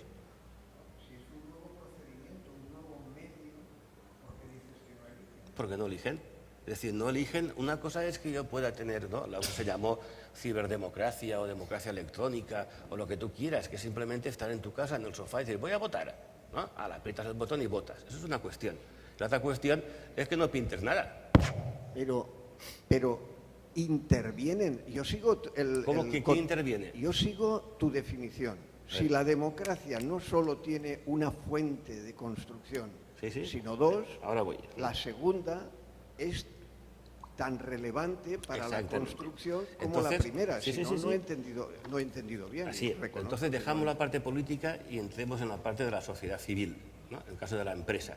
En el caso de la sociedad civil, lo primero que hay que evitar, hablaba de democracia agregacionista, es que los métodos que se apliquen en política sean los mismos que se apliquen en la empresa, como en su momento pasó. Recuerden ustedes la democracia industrial y otros inventos, ¿no?, que fracasaron. No se puede aplicar la regla de mayorías, ni mucho menos en las decisiones empresariales. Eso no significa que dentro de la lógica empresarial, la lógica del valor, de la generación de valor añadido para todas las partes implicadas, dentro de esa lógica no puede haber, por ejemplo, espacios de participación, espacios de confianza, espacios de deliberación, espacios de formación de una opinión pública, civil o cívica, no política. Es decir, la posición que mantenemos y que intentamos argumentar es que la opinión pública, que es famoso Habermas, quien está, de hecho, he vuelto a insistir otra vez, ¿no?, en el tema, Habermas me refiero, es opinión pública política. Aparte lo dice siempre, es decir, pero no ha dicho ni ha negado a nadie que pueda haber una opinión pública civil, es decir, una opinión pública formada en espacios públicos, por ejemplo, dentro de la empresa. La empresa. O sea, la creación de espacios públicos dentro de la empresa, donde se defienden, por supuesto que son públicos, intereses generalizables. No se va a discutir la negociación colectiva, sino se va a discutir temas que tienen que ver, por ejemplo, con la dignidad de las personas, con el código ético de la propia empresa, etcétera. Es decir, espacios de participación, espacios de confianza y, lo más importante hoy en día, espacios de presencialidad. Es decir, la gente tiene que volver, tenemos todos que volver, y este es un ejemplo, la Fundación ENNOR es un ejemplo, a vernos, a hablar, es decir, a buscar foros de discusión, de liberación, y no hace falta que sean foros políticos, ni temas políticos. Pueden ser foros que tengan que ver, por ejemplo, con el grado de digitalización que aguanta, por ejemplo, o que podría aguantar mi empresa, sin tener que despedir tanto, sin tener que, es decir, tienen que sacrificar la parte. No sé si me estoy explicando. No estoy diciendo, ni mucho menos, y gracias por la pregunta, porque me has permitido explicarlo, porque he ido muy rápido al final. Son dos vías complementarias.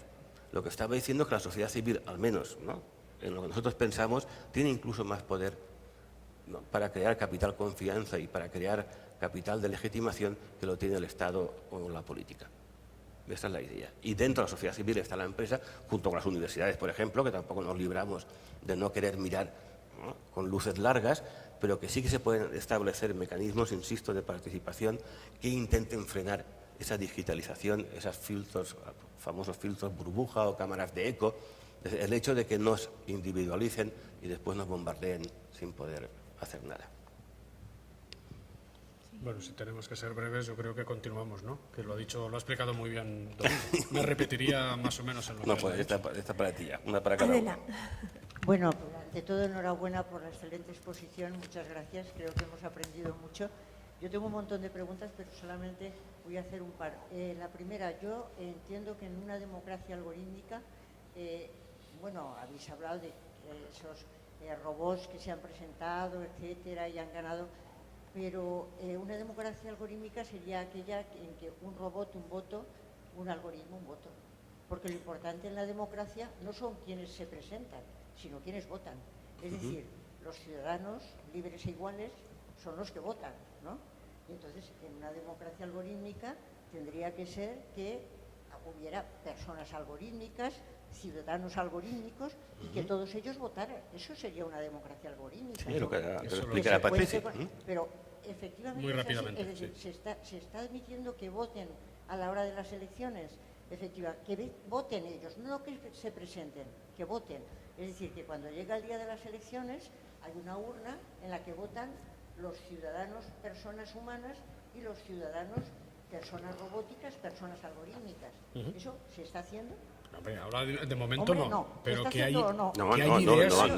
No. Es que para mí eso sería una democracia, porque lo importante de la democracia es el pueblo. Es quienes votan, no quienes se presentan. Quienes votan. Entonces, si todos votan, porque todos son ciudadanos, también los robots, también los algoritmos, todo el mundo... Entonces, efectivamente, es una democracia algorítmica. Te entiendo. Realmente, bueno, pues mi voto, obviamente, vale tanto como el de un robot majísimo o en un algoritmo, y entonces todos tenemos, porque a mí me entusiasmó cuando leí en Rawls que todo el mundo tenía que tener un voto, porque si no el que tenía menos perdía su autoestima. Bueno, pues para que el algoritmo no pierda su autoestima y el robot no pierda su autoestima, vota el chico. Entonces, eso sería una democracia algorítmica. Todo lo otro es servirse de algoritmos, servirse de robots, y corre el riesgo de que cada vez lo dejemos más en sus manos porque la vida es muy acelerada, porque tenemos ahí el medio, porque eso nos va estupendo, pero realmente no es una democracia algorítmica, entiendo yo, si no, Te entiendo. no votan todos y todas aquellas cuestiones. Esa, por una parte, a mí me resulta muy importante, porque la gran pregunta es: ¿tenemos que considerar los ciudadanos y ciudadanas como a todos los demás y como personas como todos los demás, y entonces tienen dignidad, inopecio, tienen todas estas cosas? Entonces es cuando la cosa me parece a mí que va en serio, ¿no? Eso por un lado. Por otra parte, yo lo del metaverso, lo siento, pero no lo entenderé nunca. En el metaverso la gente cobra el sueldo por el que consigue sobrevivir en la vida. Es decir, cuando un señor que se mete en el metaverso sobrevive por un dinero que tiene, ¿el dinero lo cobra en el metaverso o dónde lo cobra? Sí, lo puede cobrar, lo puede. ¿En el metaverso Sí, se cobra? esto viene de juegos como Fortnite. ¿Y comer se come en el metaverso? ¿No? Eso también lo están estudiando. Sí, Sí, se come. sentir. No, esto es de hace octubre, O sea, finales de octubre. sí, Y ya está. Tú estás ahí y ¿de dónde cobras? ¿Quién te paga? Vale, el metaverso es un mundo, una recreación virtualizada de un mundo paralelo que puede ser lo que nosotros y nosotras queramos. Es un mundo progrediente que se va creando, que los propios Pero intereses... Patrici, perdona que te interrumpa. ¿Qué Y te pagan. diferencia hay entre un metaverso y un soñar despierto? Claro, Bueno, yo en mi sueño hago lo que quiero. Sueño que soy esto, lo otro, lo demás allá. Sueño que locura. vivo de no sé cuántos. Bueno, pues Es el una locura. metaverso es algo muy parecido. Es un sueño Yo colectivo. con mi sueño Sí, no sí. como, no puedo comer. Sí. Como no haya alguien que me esté nutriendo, Hay más- yo me muero. Sí. Entonces, A mí me parece una locura el metaverso, no lo defiendo para nada. Es una cosa que me cuesta hasta entender por qué se compran yates, NFT, por qué se compran chalets, para pasar el fin de semana allí, sin salir de casa, para invitar a los amigos a ese ¿cómo chalet. se hace la negociación? El bitcoins, ¿Cómo se hace el se contrato? pagan Bitcoins, bitcoins. todo No hay eso. contratos que estén Sí, legalizados. contratos inteligentes se llaman, Sí, sí, sí, contratos sí. inteligentes gestionados por algoritmos, Contratos todo lo gestionan. inteligentes, ¿y quién los firma? Y el algoritmo es el que garantiza la firma, son las dos ¿Quién los personas. garantiza? No hay intermediarios, el intermediario es un algoritmo. El algoritmo lo garantiza. Sí, sí, no hay sí. ningún notario, no hay nada de eso. Está descentralizado, Ninguna eso. vulgaridad de esas. No, es Bitcoin Entonces, ¿eso qué valor tiene? o moneda. Pues millones, El que le des parece el que sí. sueño. Es una paranoia, pero bueno, el otro día vimos a una moneda que en 3 días se fue a pique y arruinó a un montón de gente. Pero eso es otra cosa. Lo de las criptomonedas es una cosa distinta. Que yo No, es tampoco lo entiendo, mismo. pero Todo se gestiona por criptomonedas. Tienen que ser Todo se NFT, soluciona criptomonedas y en virtualidad. el metaverso también. Sí. Todo se Parte de soluciona. ahí. Si no, no había negocio. Y la Entonces, gente vive de eso y cobra de eso. Y, Claro. ¿sí? en el mundo virtual, claro, tú entrarás ahí, tú lo que En puedes... el mundo virtual, claro, dice. En el pero metaverso. En el mundo de realidad. Hombre, claro, tú tienes Tú que puedes pagar. cobrar. Primero, lo que haces es entrar en el metaverso y allí hay, por ejemplo, pues por decir, pues casas para juegos, para hacer un juego. Pero también pueden haber, pues están pensando en casas de prostitutas para ir allí con tus trajes, etcétera, etcétera. Todo eso se está trabajando Trajes ahora. sensibles, es decir, trajes sensibles. Todo, sí, trajes sensibles, Que te hacen guantes sentir. sensibles para Pero esos tocarse. son juegos. Pero luego, Esos son si tú juegos. ayudas a construir el metaverso, cobras. Eso es lo primero que yo he visto que se puede cobrar. ¿Se puede vivir? Sí, como se vive también en el Fortnite, te pagan. Ellos lo llaman pavitos, pavos.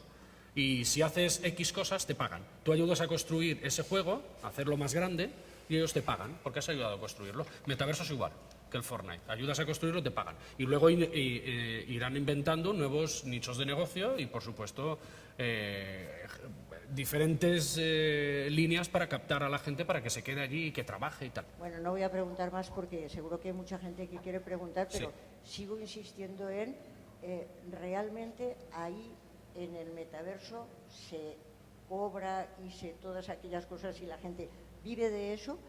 ¿No hay ninguna diferencia con la realidad de verdad? Por ejemplo, tú puedes convertirte, por decir otra cosa, los primeros que se han empezado a cobrar es tú convertirte, lo puedes hacer fuera, pero te conviertes en un artista, un criptoartista.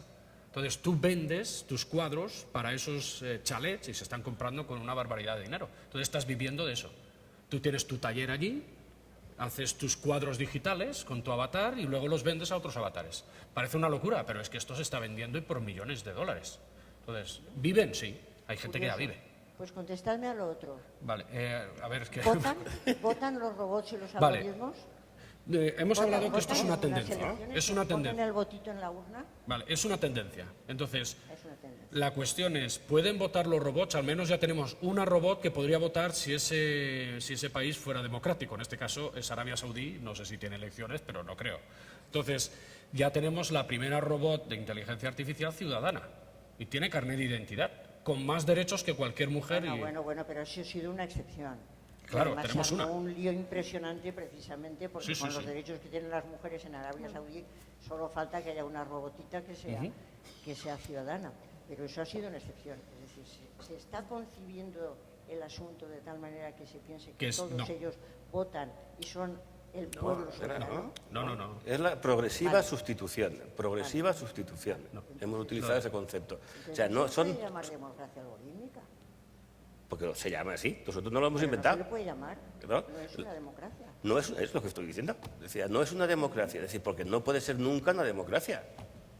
Es decir, una democracia donde las personas no sirven para nada, no es una democracia, será otra cosa. Y los robots que votan es que son personas, no robots. O sea, vale, eso es otro paso. Es decir, pero ya tú sabes que ya están reconociéndoles que tengan derechos.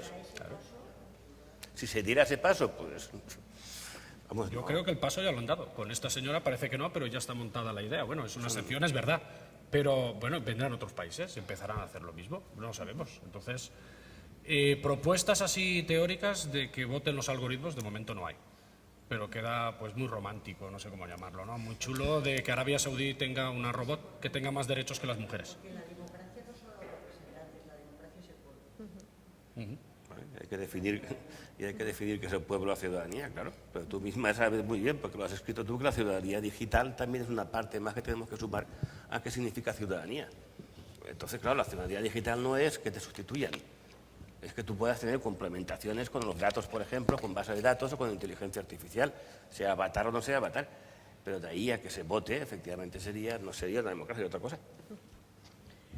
¿No? Pero bueno, es igual. Sí, seguimos. Ya vemos Sí, que en la hola. escuela tenemos todos los mismos... Vale. ¿Se oye? Sí. Sí, perfectamente. Yo quería hacer un comentario. Recuerdo cuando en el año 94 Gary Kasparov, el campeón mundial de ajedrez, perdió contra Deep Blue, que era un algoritmo, evidentemente, lo que él dijo que en realidad no había perdido contra una máquina, sino había perdido con una persona que había programado esa máquina. Y hizo la metáfora de decir, bueno, en realidad era como si yo estuviera corriendo y viene otra persona con una bicicleta y entonces, claro, la bicicleta corre más que yo.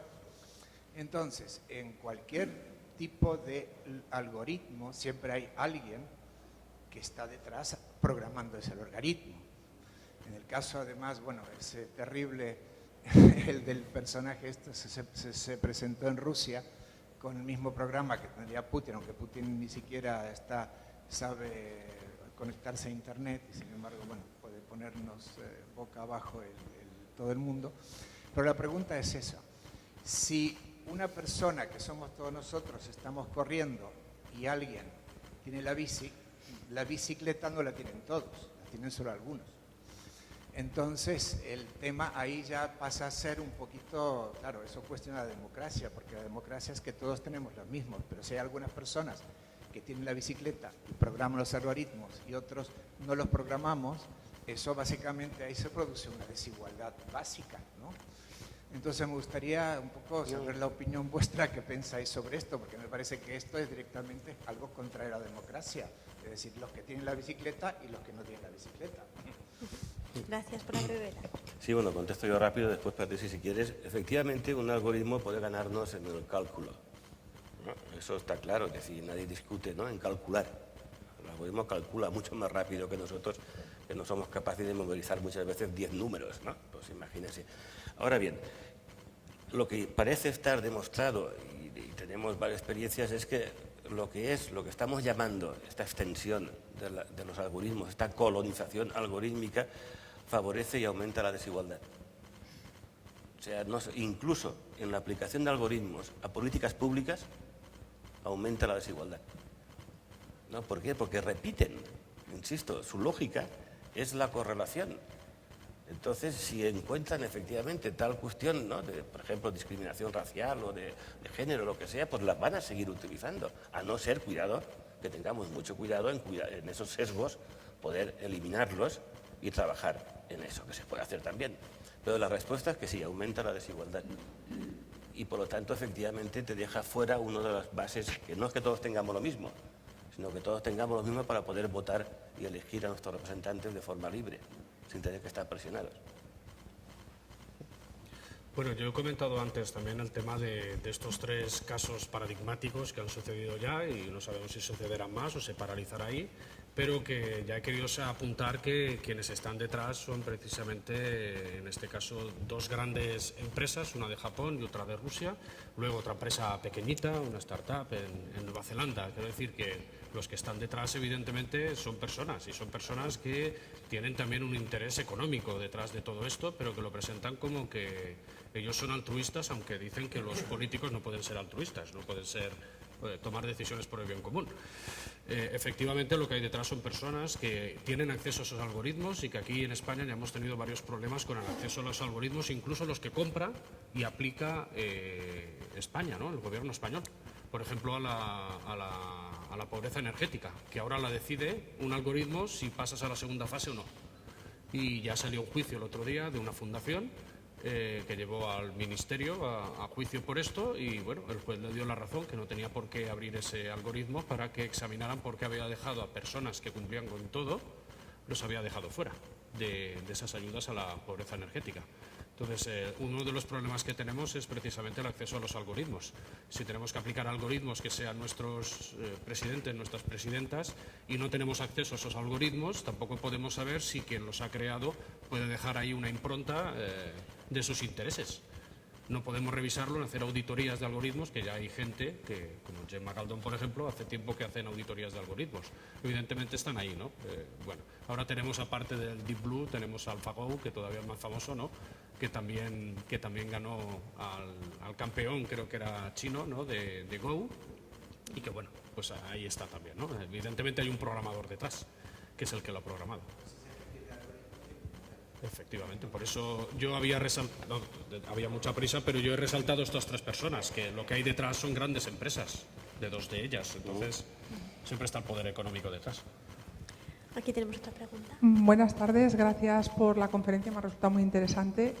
Y bueno, me ha llamado mucho la atención el primer dato que han puesto. Me sorprende sobremanera que el 68% de la población española entienda esa pregunta, al margen luego ya de la contestación, de que digan que sí, que efectivamente creen que un algoritmo podría tomar mejores decisiones o llevar mejor la democracia. Entonces, un porcentaje tan elevado de la población en un país en el que menos de la mitad lee, por ejemplo, conteste eso, me hace pensar si, y esta es mi pregunta, si realmente ya hay alguien manejando algoritmos para llevar a la gente, al público, a la población, a la ciudadanía, llamémoslo como queramos, a ese estado de conciencia en que te crees que una máquina va a decidir las cosas mejor que tú y si eso es reversible. Bueno, eso es la cultura algorítmica, creo yo. Sí, lo que hemos intentado explicar con el tema de la cultura algorítmica, es decir, esta rapidez con que está avanzando, la lógica algorítmica tiene que ver con que ya antes ha habido una cultura que ya ha estado preparándolo. Decía que hablaba también antes de Ortega, que le gusta mucho citarlo de él, las ideas se tienen, en las creencias se está. Es decir, y claro, no es una idea lo que tenemos de, llámese democracia algorítmica o colonización, sino es una creencia. La gente efectivamente cree, claro, si le preguntas a la gente, ¿usted qué prefiere? ¿Un algoritmo objetivo, neutro, justo, imparcial, ecuánime? ¿No? ¿O un chorizo o una choriza que le vaya a robar todo lo que tiene? Pues claro, pues un algoritmo. Es decir, no sé si me explico también, es que hay muchas formas, ¿no? No, entonces, claro, yo prefiero un algoritmo, claro, si es el algoritmo, es todo lo contrario a la persona.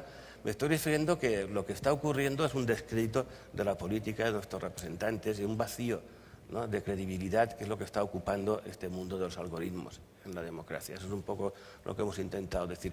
Que cómo se puede frenar también con educación. Una ciudadanía digital, como dice Adela, con sus puntos y sus IES, y que efectivamente que sea un proceso ya desde temprano. El móvil es hoy en día la fuente principal de comunicación y también del más media más importante que tenemos es el móvil.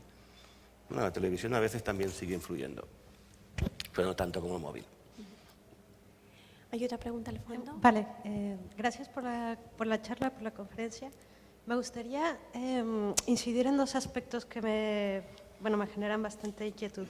Por un lado, esto que denominas la ideología de la neutralidad, me parece la ideología de la neutralidad en la que esta credibilidad, esta confianza en los sistemas algorítmicos están encaminados, como dices, a la sustitución.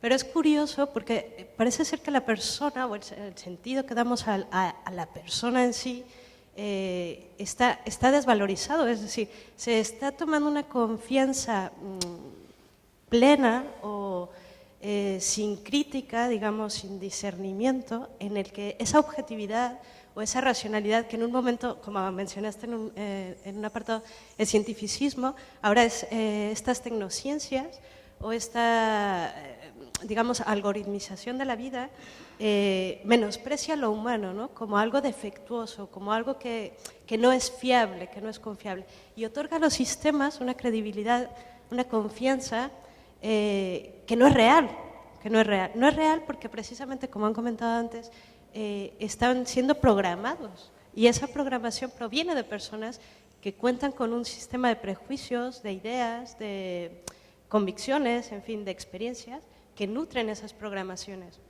Y por otra parte, me intriga, por ejemplo, el hecho de que consideremos que vivimos en una democracia real, pero en la construcción de este metaverso, ¿qué posibilidades hay de, por ejemplo, generar esta falta de límites éticos en los que se pueda desarrollar, por ejemplo, autocracias virtuales, por ejemplo, o como han mencionado, digamos, el hecho de que cualquier persona pueda hacer lo que sea, lo que quiera, lo que bien le parezca en el metaverso, bien pueda pagar, puede estar vinculado también a la falta de límites éticos, ¿no? Esas serían mis preguntas. Gracias. Gracias. Yo contesto a la primera y tú... O sea, la idea de la confianza ciega o de la creencia, por eso la utilización del concepto de democracia algorítmica. O sea, no se está utilizando por parte de los teóricos de la democracia, sino está utilizando por parte de los técnicos, de los tecnólogos y de los que están vendiendo una expectativa que no es real. O sea, en el sentido, ¿pero qué ocurre? Que están legitimando los algoritmos al hablar de democracia algorítmica.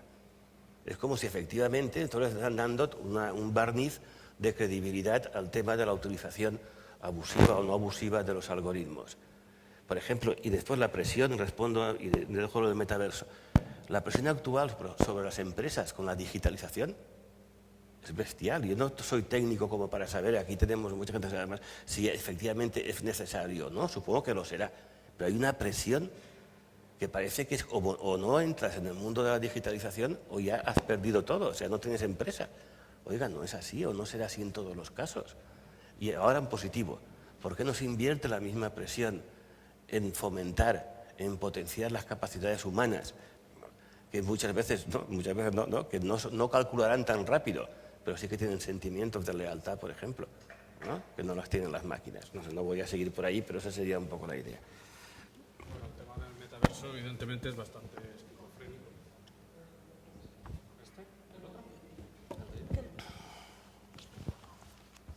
El tema del metaverso es muy novedoso y es bastante esquizofrénico. La verdad es que yo no lo entiendo, solo lo estudio, pero entenderlo no intento ni entenderlo porque me parece una cosa, una majadería total, pero bueno, está ahí, está generando inversiones millonarias. Yo creo que sí, que hay que de alguna forma, o debería,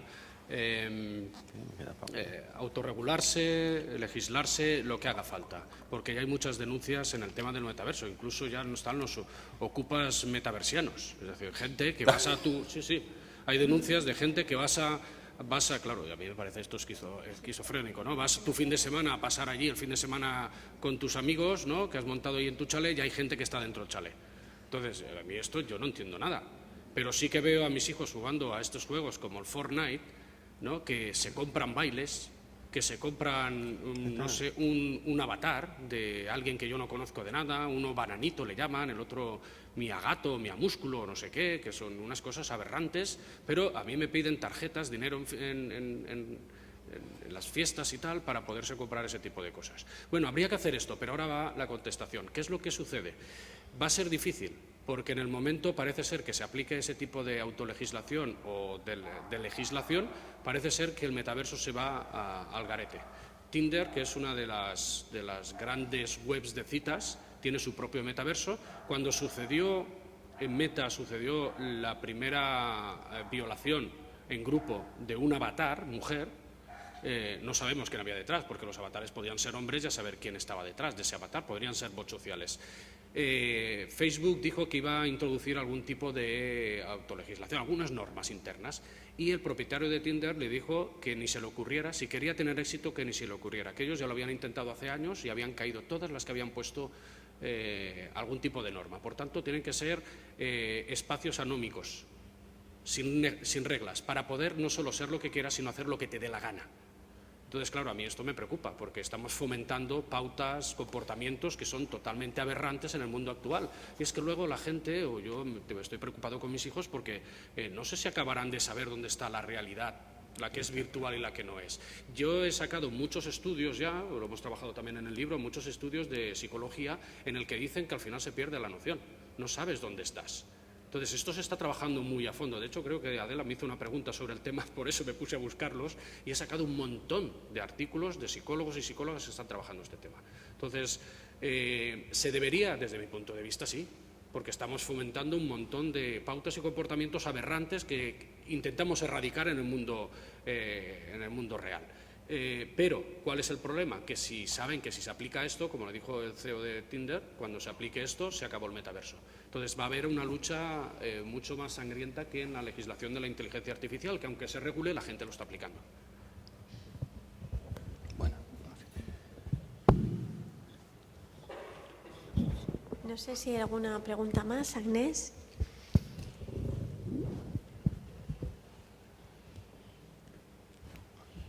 Gracias. Bueno, por volver un poco a la tierra, con perdón, porque lo del metaverso pues será muy divertido, muy inquietante. Yo también pienso que es una forma de ocio y a partir de ahí pues es una derivación de cómo hacer dinero con la gente que no tiene nada que hacer, o en fin.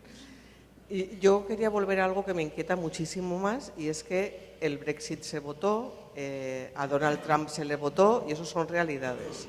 Entonces, ¿en cuánto de verdad pensáis, o está demostrado, no sé, yo no he profundizado en esto, que los bots sociales y que toda la intoxicación de la opinión pública británica, que, en fin, con perdón, pienso que quizás sea una sociedad un poco más, no quiero ser malvada, pero un poco más evolucionada mentalmente, o al menos tiene muchos más siglos de tradición racional que a lo mejor en Estados Unidos, que se funciona probablemente de manera más alegre. ¿En cuánto pensáis que de verdad fueron manipuladas esas elecciones y el Brexit salió porque, no sé, Putin o el amado líder o Spectra o Dios sabe quién decidió que era mejor intoxicar a los británicos para que votaran el Brexit, y lo mismo con los americanos? Bueno, el tema de los bots sociales evidentemente se hace visible precisamente en el Brexit, que estaba Cambridge Analytica y otras empresas de este señor, Menger creo que se llama, o algo así, y su hija, dos matemáticos que estaban detrás de las empresas, tanto las que hicieron las elecciones de Trump, que se gastó 70 millones de dólares en bots sociales para machacar a la contrincante y también para aumentar su voz, ¿no? En las redes sociales. Ya sabéis que Trump ha hecho un gobierno tuitero, hablaba y argumentaba siempre en Twitter, y el Brexit parece ser que fue la primera prueba de fuego, y que se saldó con bastante éxito para los bots sociales. Lo que hacían era analítica de Big Data, introducían ahí esos bots sociales que de forma muy sutil detectaron a 2 millones y pico de personas en el Brexit que eran indecisas y que podían influir en ellas. Entonces utilizaron los bots sociales contra esas personas, y de forma muy sutil, sin decirle vota sí al Brexit, iban introduciendo ciertos mensajes que iban calando psicológicamente. ¿Cómo? Muy complicado. Por ejemplo, yo recuerdo, por ejemplo, un estudio que leí, en este caso no era el Brexit, sino era más de las elecciones de Trump. En este caso, por ejemplo, siempre introducían ciertos conceptos negativos en los tweets que realizaban hacia la contrincante Clinton. En este caso, por ejemplo, la palabra corrupción siempre tenía que estar en esos 140 caracteres de Clinton, que no tenían por qué tener nada que ver. Entonces, corrupción y cocina, más o menos, tenían que ir de la mano. Entonces, a lo mejor Hillary Clinton ha visitado tal y que cual, y allí estaba el corrupto de no sé quién. No iba directamente el ataque a ella, porque entonces los pillaban. Tenía que ser algo más sutil, o decían, este mensaje está hecho para atacar. No, tenían que estar ciertas palabras vinculadas en cada uno de los tweets. En el caso de Donald Trump era lo contrario. Siempre que apareciera un tweet de Donald Trump, de los bots sociales, tenía que aparecer Donald Trump, por ejemplo, empresario, éxito, genio, este tipo de... Sí, pero atacaron a 2 millones de personas que sí tenían Twitter. Pero son una excepción, los presentes son una excepción. Ellos hicieron una selección en el Brexit de 2 millones y pico de personas que estaban en Twitter. No estaban en Twitter, estaban en Facebook. Detectaron Twitter, que eran influyentes, que podían meterles... Y claro, 2 millones de personas cambiaban las elecciones. Lo tenían claro porque estaban ahí, que estamos por un punto ganamos. Con eso es suficiente.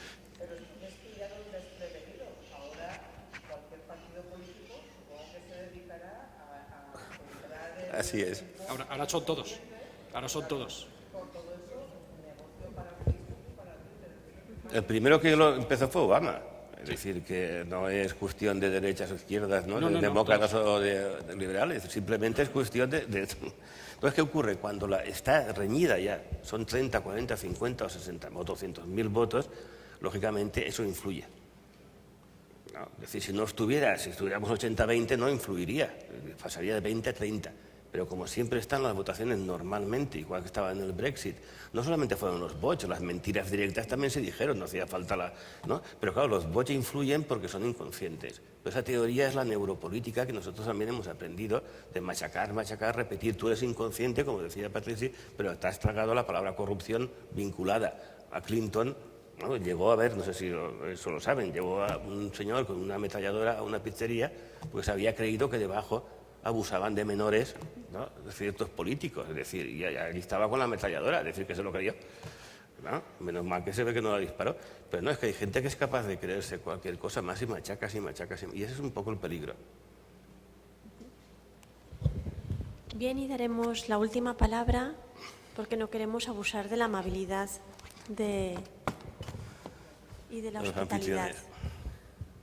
A ver, yo es que no sé si lo he entendido bien, pero es que no acabo de ver mucho la diferencia entre lo que estáis hablando y algo similar que se puede producir en los medios de comunicación tradicionales. Es decir, ¿qué diferencia hay en que nos machaquen? Bueno, nos machaquen no.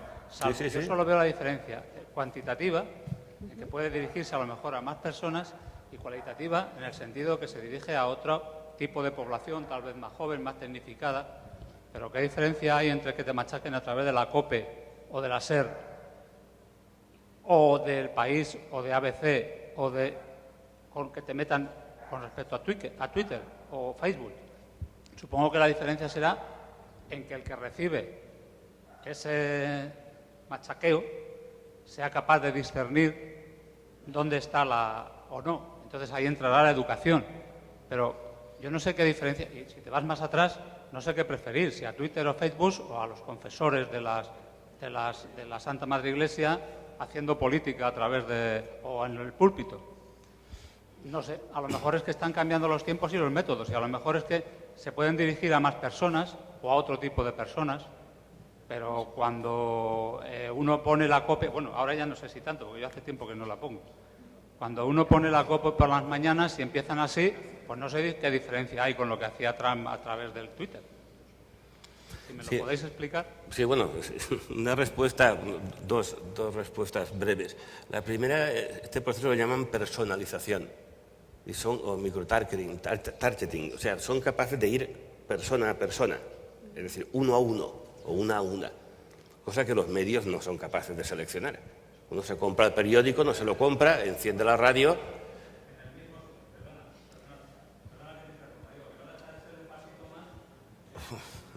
Pero un pasito, los de publicidad saben perfectamente lo que vale ese pasito, ¿no? En publicidad. Esa es la primera respuesta. Sí, pero acabo de argumentar. Siquiera acabo de argumentar. Y la segunda, que es complementaria, es también muy sencilla. Y hablábamos también el otro día de este tema. Es decir, la mayoría de esa información entra de forma involuntaria. O sea, vendemos nuestros datos, los regalamos a cambio, efectivamente, de no tener que ir al banco por la mañana, a cambio hablábamos de la comodidad. Es decir, ¿qué significa esto? Significa que entra esa información sin tú pedirla, o sea, sin ser consciente, que esa es la gran diferencia. Yo tengo que poner la COPE o tengo que leer un periódico, tengo que ir a comprarlo, pero no, es que ahí te entra automáticamente sin que tú lo pidas. Es decir, esa información, la única forma de no tenerla es no tener móvil. ¿No? Esa es la cuestión, porque si no, efectivamente, no hay forma de evitar convertirte.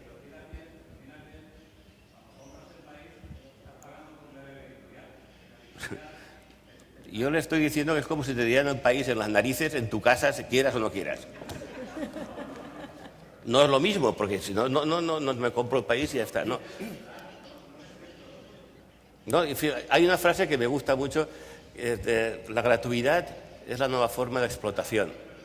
La gratuidad. ¿Cómo que no es gratis? O sea, para el usuario muchas veces inconsciente es gratis.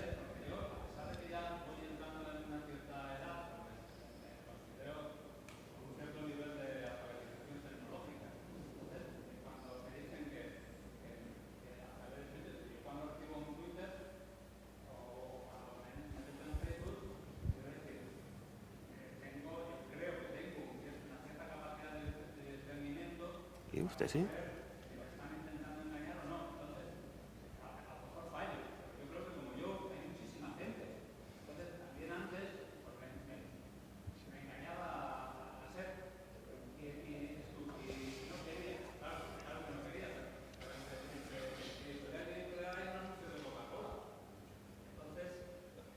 Por eso tenemos que intentar en la formación ser ciudadanos digitales también. Es decir, también. Porque como usted hace muy bien, pero la mayoría de la gente parece que no lo hace tan bien porque estas empresas ganan cada vez más dinero. Yo simplemente decir que en España, por ejemplo, la publicidad subliminal está penada y esto estaría más ligado, más que a los periódicos, a la publicidad subliminal. De hecho, se quiere legislar en ese sentido. Los bots sociales van en ese sentido, no en el otro. Es decir, tú no percibes el mensaje que te están diciendo. Entonces, esto es introducirse, digamos, en la cabeza de la gente. Por eso no acaba bueno, creo que es bastante peor que en este caso el tema de los periódicos. Pero aunque fueran las dos cosas mal, nosotros nos dedicamos precisamente a criticar esto que está mal. Entonces, es un nivel más, sí, pero por eso lo criticamos también, porque al final las cosas cambian, pero siempre a peor. Bien, pues agradecer de nuevo a la hospitalidad de la anfitriona, de Agnès Noguera. Agradecer de nuevo a los ponentes por la presentación del tema y desde luego a la Fundación ENNOR por la organización, por el impulso. Somos más que puntuales, somos disciplinados, no nos podemos imaginar cómo. Y les agradecemos mucho. Creo que tenemos mucho tema por delante porque de hecho los retos a los que este desarrollo de la digitalización nos está llevando pues son enormes, ¿no? Todavía queda la última sesión del seminario, así que, bueno, en nombre de la Fundación ENNOR tenemos que estar todos ahí ese día. Muchas gracias a todos.